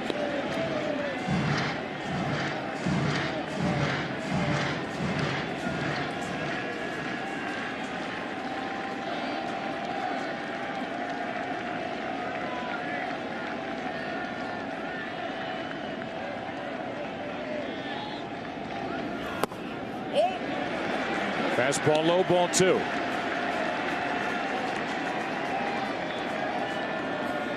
Phillies now dealing with this Yankee bullpen, which has been anything but automatic for Joe Girardi this postseason, with one exception, Mariano Rivera. 2 out. We'll see if that's it.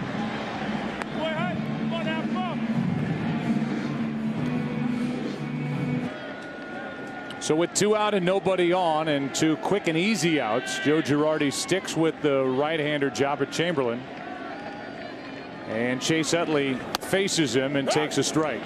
That's probably the reason, Joe, because the first 2 outs, Rollins and Victorino, were easy outs.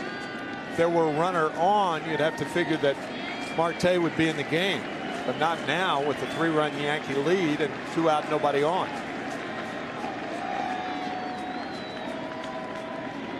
The 0-1 pitch. Utley takes the ball.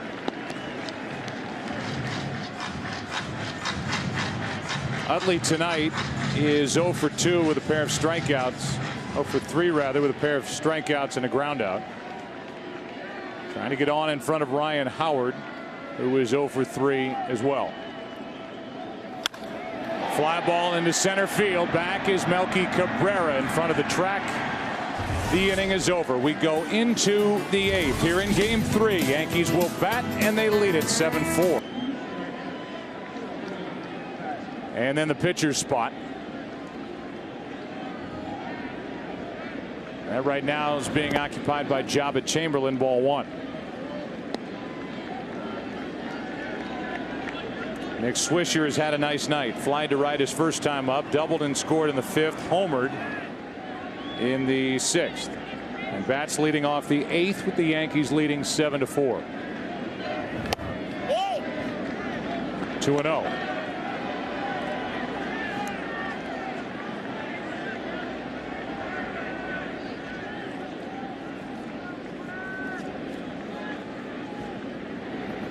Now a fly ball into left field and easy for Ibanez. 1 out.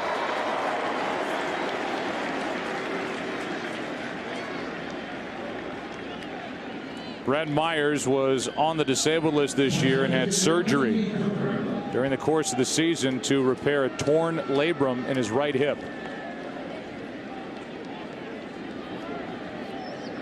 Only 70 innings of work.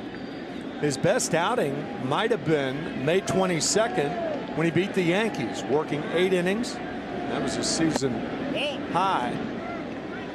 He pitched very, very well. That was before a game that we did, Joe, on the 23rd, a game started by Jay Happ against the Yankees at Yankee Stadium. Myers was not a part of the active roster for the last round against the Dodgers, added to get another arm available for the Phillies against the Yankees, and he gets his first work here in the 8th inning of game 3. Now Phil Hughes, who has been shaky,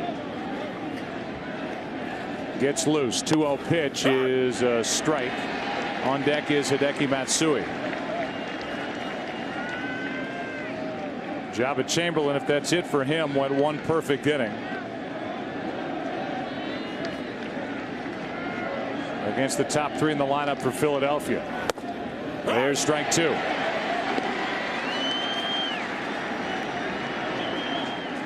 That was a strike, and strikes come easy sometimes for Brett Myers, who is the best bowler on the Phillies team. He bowled a .298 game 2 springs ago. .298. That is out of play off to the left. Dangerous foul ball, and the count still 2-2. Acknowledged as the best bowler on the Phillies, acknowledged by Ryan Howard, who loves to bowl. Brett Myers telling us the other day that the pitcher's mound and the bowling lane are similar. His 2-2 pitch. A strikeout of Melky Cabrera, 2 away on a pitch that would have been a gutter ball. Down and in. Little gutter action right here. And think about it. Brett said in bowling, you pick up your aim about 12 to 15 feet after you release the ball. But in pitching, it's 60 feet 6 inches away. I've never really thought about it in those terms, but makes a lot of sense. Here's Matsui now batting for Chamberlain, and ball 1. This is one game where you can get a gutter ball and still get a strike, right? It happened with Cabrera, and so far so good for Brett Myers. The Phillies in the bottom of this 8th inning will have Howard, Worth, and Ibanez. Some big bats coming up, so Myers trying to keep this game within reach. It's 7-4, so there's drama there. There's also drama in that we are being told that rain is headed our way, and it, at least from the report I just got in my ear, is potentially going to pour here in the next 15 to 20 minutes. Here's a fly ball well hit to left off the bat of Matsui and gone. A pinch hit home run for Hideki Matsui.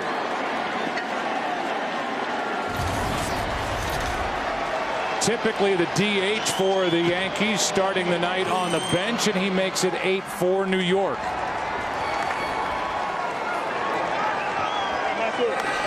Yeah, one of the disturbing things about Brett Maher's season, along with the hip surgery, the fact that he gave up 18 home runs in 70 2/3 innings.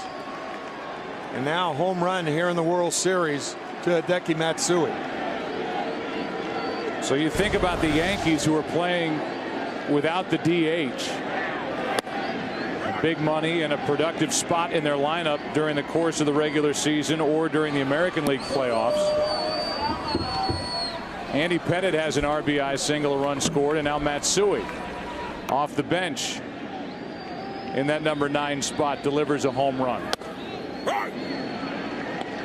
So 2 RBIs out of that spot and 2 runs scored for New York, with their biggest offensive output of this World Series. They lead 8-4.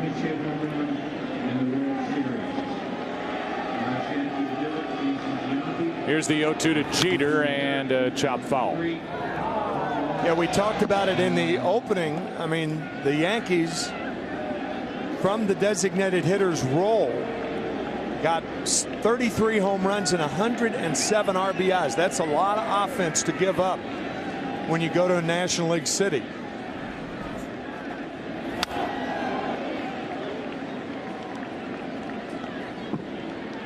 A foul straight back, and it's still 0-2 on Jeter. Jeter tonight has a hit and a run scored, 1 for 4. That was against the starter Cole Hamels, who lasted just 4 1/3. And after his dominant postseason of 2008, he has yet to go even 6 innings in any start this postseason. He's made 4 starts. He came in 1-1, an ERA of 6.75. We've talked about the Phillies needing him to be the Cole Hamels of old, and after starting out very well through 3 1/3, he had not allowed a hit, a walk and a homer in the 4th, and then a 3-run 5th. Jeter strikes out, another run and another home run for the Yankees, their 3rd. Jason Worth has hit 2 for the Phillies. He's due up 2nd in the bottom of the 8th. Phillies bat down by 4.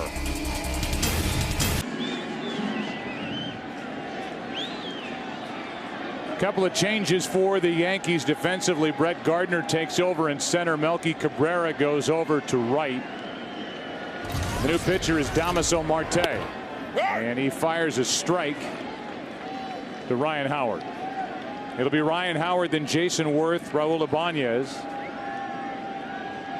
Phil Hughes is still getting loose for the Yankees in their pen as they lead at 8-4, bottom of the 8th inning. And a breaking ball in for a strike from Damaso Marte, who has been really one of the more reliable relievers that Joe Girardi has had in his bullpen this postseason.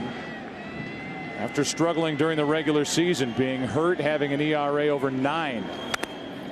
Howard gets a piece. He's 0 for 3 tonight, Ryan Howard. 2 more strikeouts, 8 in this World Series. And Ryan Howard so far is 2 for 12.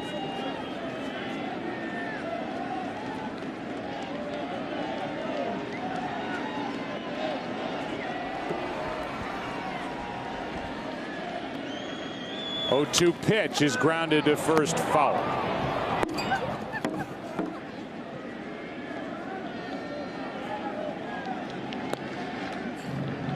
Left shoulder issues during the course of the year for Damaso.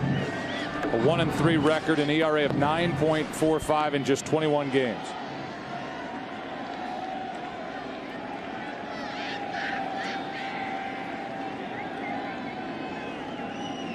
Rain picks up a little bit as Howard steps out. Counts 0-2.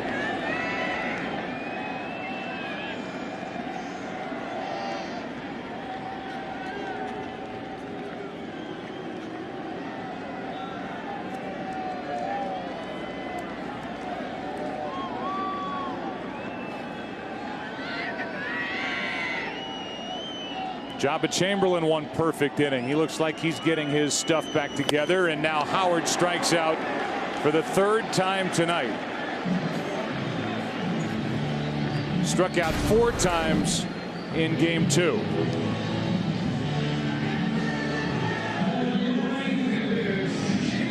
Ryan, the last 2 years prior to this year, struck out 398 times, 186 times this year.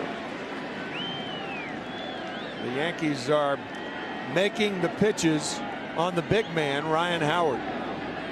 This breathing room for the Yankees has kept Joe Girardi in the dugout. During the course of this postseason, he has been criticized by some for over-managing, going to the bullpen too much. He keeps Marte out there with the right-handed hitting Worth. It's a 4-run game. The best he could do by himself is make it a 3-run game, and the left-handed hitting Ibanez on deck. Chamberlain stayed in with 2 out, nobody on, with the left-handed hitting Chase Utley coming up. Breaking ball is a good one, and they count 1-2 from Marte.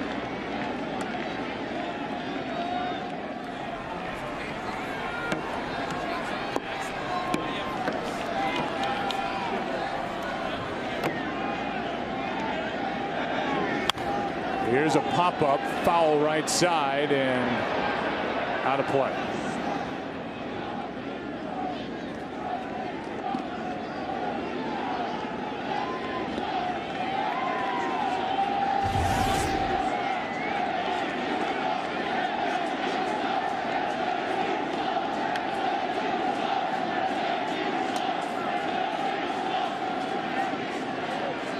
Big sports day in Philadelphia tomorrow, which will culminate with game 4 here tomorrow night at 8 with CC Sabathia taking on Joe Blanton.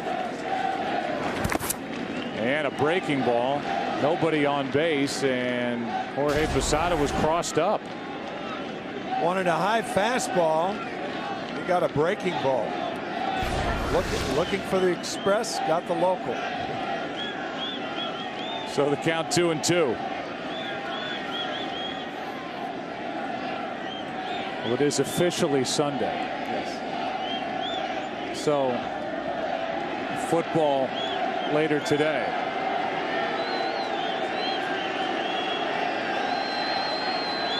And now Worth somehow gets a piece of that pitch. Looks like a cricket match on that swing. I don't know a lot about cricket, but you get the idea with that last swing. That pitch about 6 inches off the ground and a foot inside. And the count still 2-2. Worth has homered twice, and he takes strike 3. 2 out, nobody on in the 8th. We are in the bottom of the 8th inning. 2 out, nobody on, and Ibanez, who is 0 for 3 tonight. No hits tonight from Utley, Howard, or Ibanez. Leans away from strike 1. Combined 0 for 11.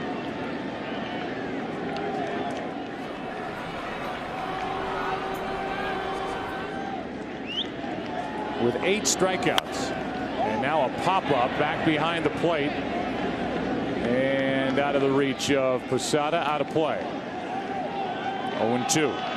Major League Baseball is proud to support Stand Up to Cancer. Visit standuptocancer.org to learn more about how you can help us in the fight against cancer.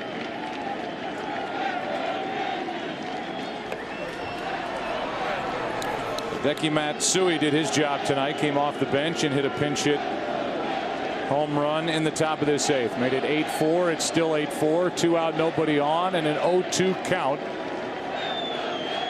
And Marte steps off.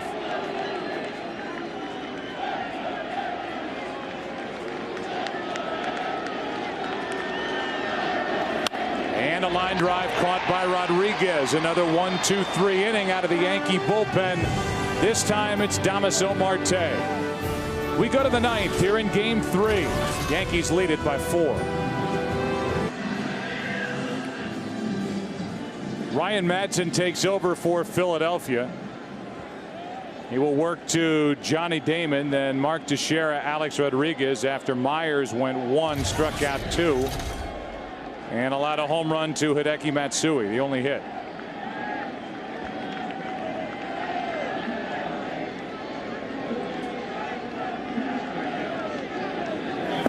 Madsen misses low, ball 1. Ryan worked in game 2, went 1 inning, allowed a hit, but struck out the side, hit a batter as well. The 1-0 is swung on and missed, a ball and a strike.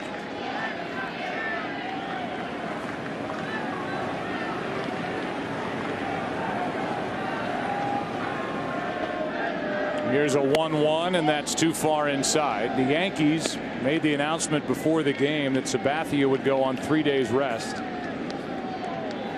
and work here tomorrow night in game 4 and take on Joe Blanton.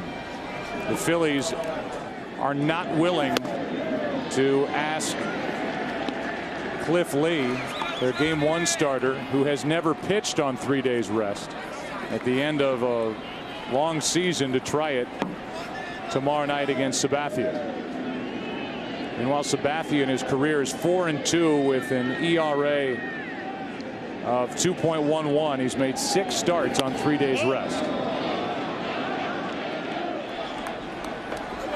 The Yankees were very, very smart resting Sabathia in the early part of September, looking forward to the postseason and the World Series. Handled very shrewdly by Joe Girardi. And it paid off in game 4 of the ALCS when he shut down the Angels in Anaheim. It's in their judgment that that ball, had it not hit the camera, would have left the park and been over that railing. Still a judgment call and not a clear-cut decision, but the umpire said home run, a 2-run shot. That was off the bat of Alex Rodriguez in the 4th after a walk to this hitter, Teixeira. It turned a 3-0 game with Cole Hamels seemingly in total control at that point into a 3-2 game. Andy Pettitte really settled down in the middle innings, and the Yankees went to work. 3 in the 5th, 1 in the 6th, 1 in the 7th, 1 in the 8th. And they lead at 8-4.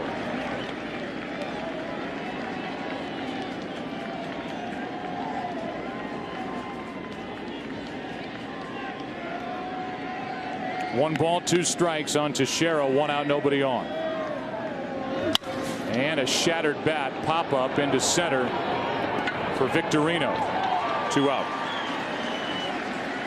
So while the Phillies will use 4 starters in this World Series, with Blanton getting the ball tomorrow night in game 4, the Yankees hope that they only have to use 3 different starters. And that would mean A.J. Burnett would come back on short rest game 5 on Monday night. In his career, in 3 starts, he's 3-0 on short rest with an ERA of 1.64. And if you carry it on to game 6, if there is a game 6, Pedro Martinez at Yankee Stadium would get the ball against tonight's starter Andy Pettitte if he goes on short rest. In his career, he's 5-7 with an ERA of 4.18 in 18 starts on short rest. That's low from Madsen. And the count 2-0 on A-Rod.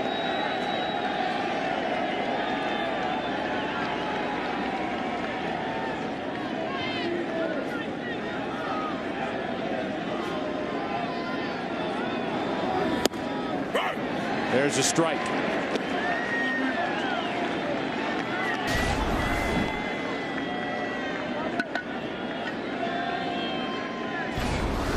The Yankees will try to get through the rest of game 3 without having to use Mariano Rivera, who went 2 innings in game 2. Phil Hughes is getting loose again.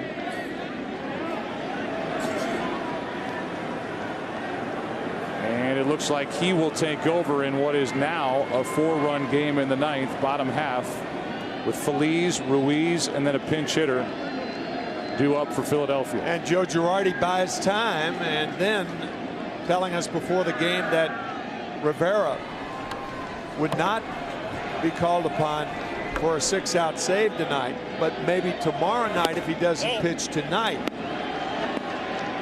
he could be called upon. for more than 3 outs. Alex Rodriguez is on base for the 4th time tonight as he draws a 2-out walk here in the top of the 9th. Been hit by a pitch twice and hit that 2-run home run off the camera in right. Here's Posada, 1 for 4.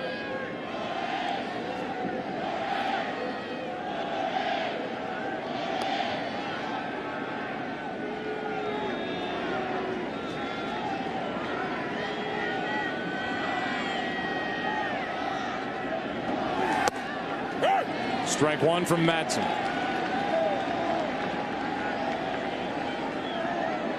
Madsen unique as far as relievers are concerned in that he does not feature a breaking ball. Fastball, changeup. Rodriguez at first, 2 out, and that's a ball. 1-1 on Posada, who has an RBI single that came in the 7th. Came with 2 out to score Damon. That made it 7-4. It's now 8-4 after the pinch hit home run by Matsui. Good pitch down and in, strike 2.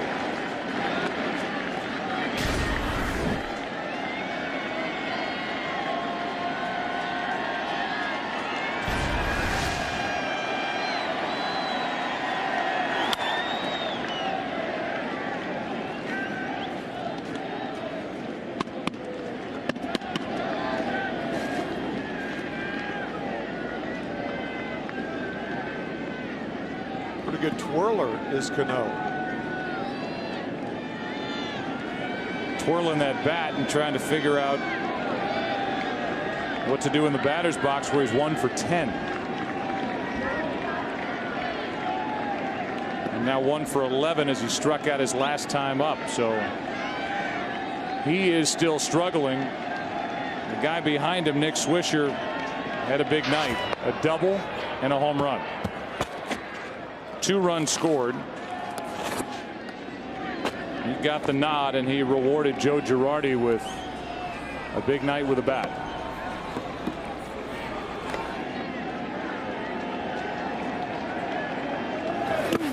That's in the dirt. The double for Swisher came leading off in the 5th inning, and it started the 3-run 4-hit rally that put the Yankees on top for the first time, and they have added to that lead that they built in the 5th.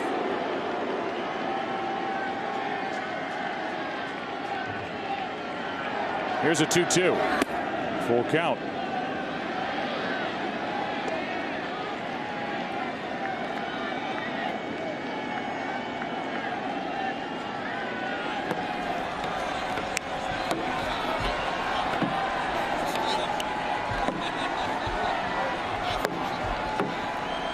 So the runner Rodriguez will go. 3 balls, 2 strikes, 2 out. Pitch to Posada is flied in the air to center. Back to get it, Victorino. That sends game 3 into the bottom of the 9th inning. Bottom 3 in the lineup coming up for Philadelphia as they trail by 4.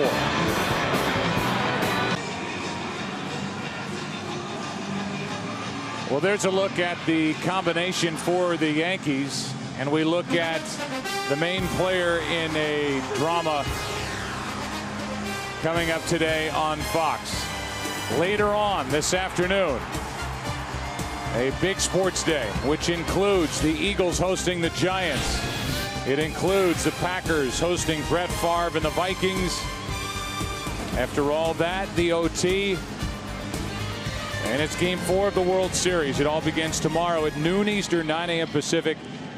Fox NFL Sunday, the pregame show in high definition only on Fox, and a visit between Terry Bradshaw and Brett Favre, which will get you teed up for a long day of sports here on Fox. Here is Pedro Feliz.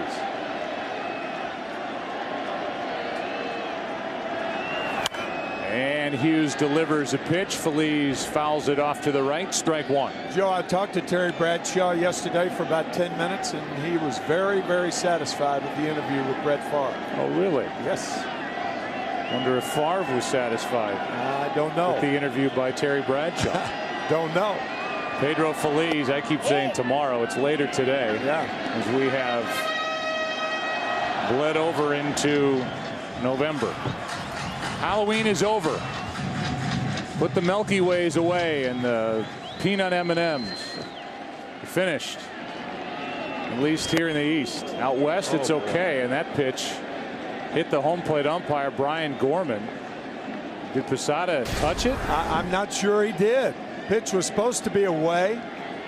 Posada may have, maybe the lacing of the glove. That ball hitting Brian Gorman right on the left shoulder. Brian appears to be all right. Umpires, home plate umpires, do wear protection underneath their shirts.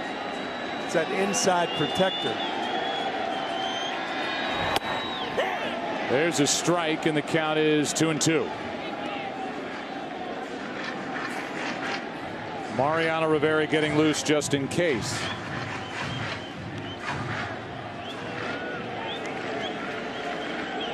The 2-2 from Phil Hughes is chopped to third. Rodriguez gets to it and throws for the out.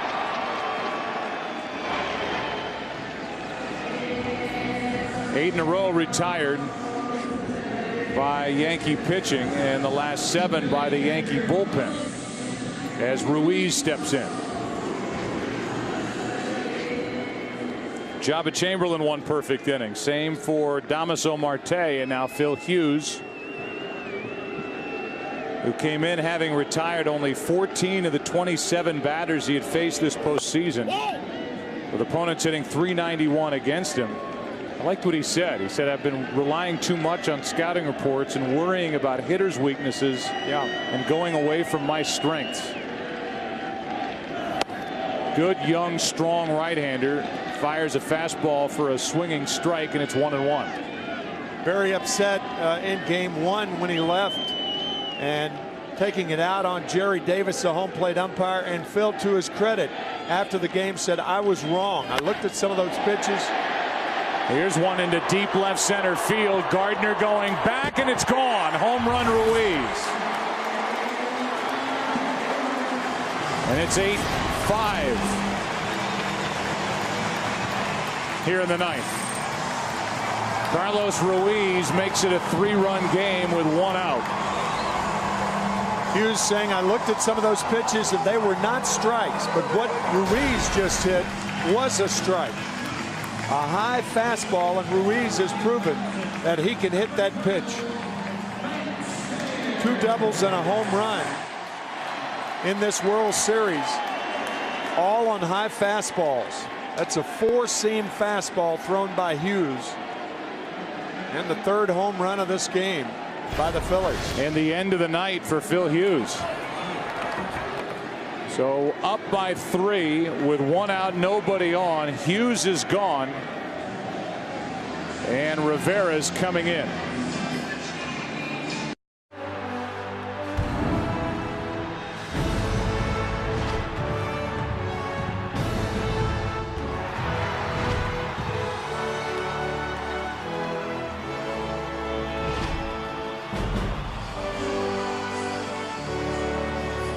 Mariano Rivera takes over. Now there is 1 out in this inning.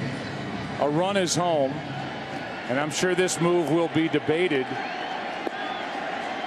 by fans in the media. With nobody on, 1 down, a run home. Phil Hughes is taken out. Now he struggled, there's no denying that. Rivera takes over, and Matt Stairs pinch hits and goes after the first pitch.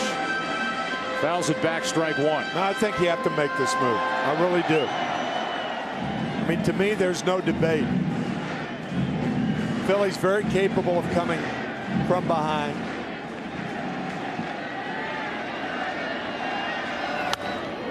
Foul back. On the other side, you have had to use Mariano Rivera for 2 innings 2 nights ago. Yep. And you have Sabathia and really the rest of your rotation going on short rest as this World Series unfolds further.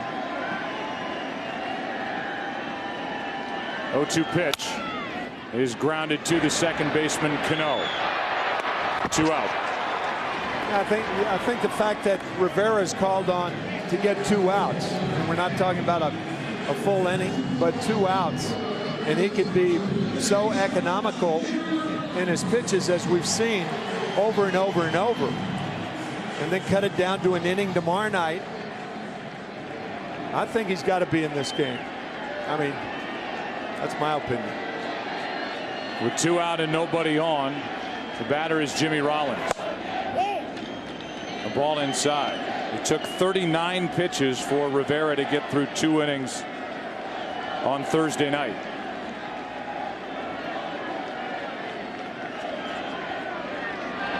Two out in the inning now. Broken bat pop up, and the Yankees win game 3. And Rivera ends it, coming out of the bullpen with that little broken bat pop up, and the Yankees come from behind, trailing 3-0 into the 4th inning. They went to work. Andy Pettitte settled down. The Yankees got 2 in the 4th, 3 in the 5th, single runs in the 6th, 7th, and 8th. Their offense woke up even without the benefit of the DH. Nick Swisher in on the congratulations with a double and a home run in this game, and the Yankees win it by a final of 8-5. Economical, I should say so. The incomparable Rivera threw 5 pitches to get 2 outs. So Rivera gets the last 2 outs. Does not get a save in this game, but he ends the night. 3-hour, 25-minute game. Our American Express Take Charge player of the game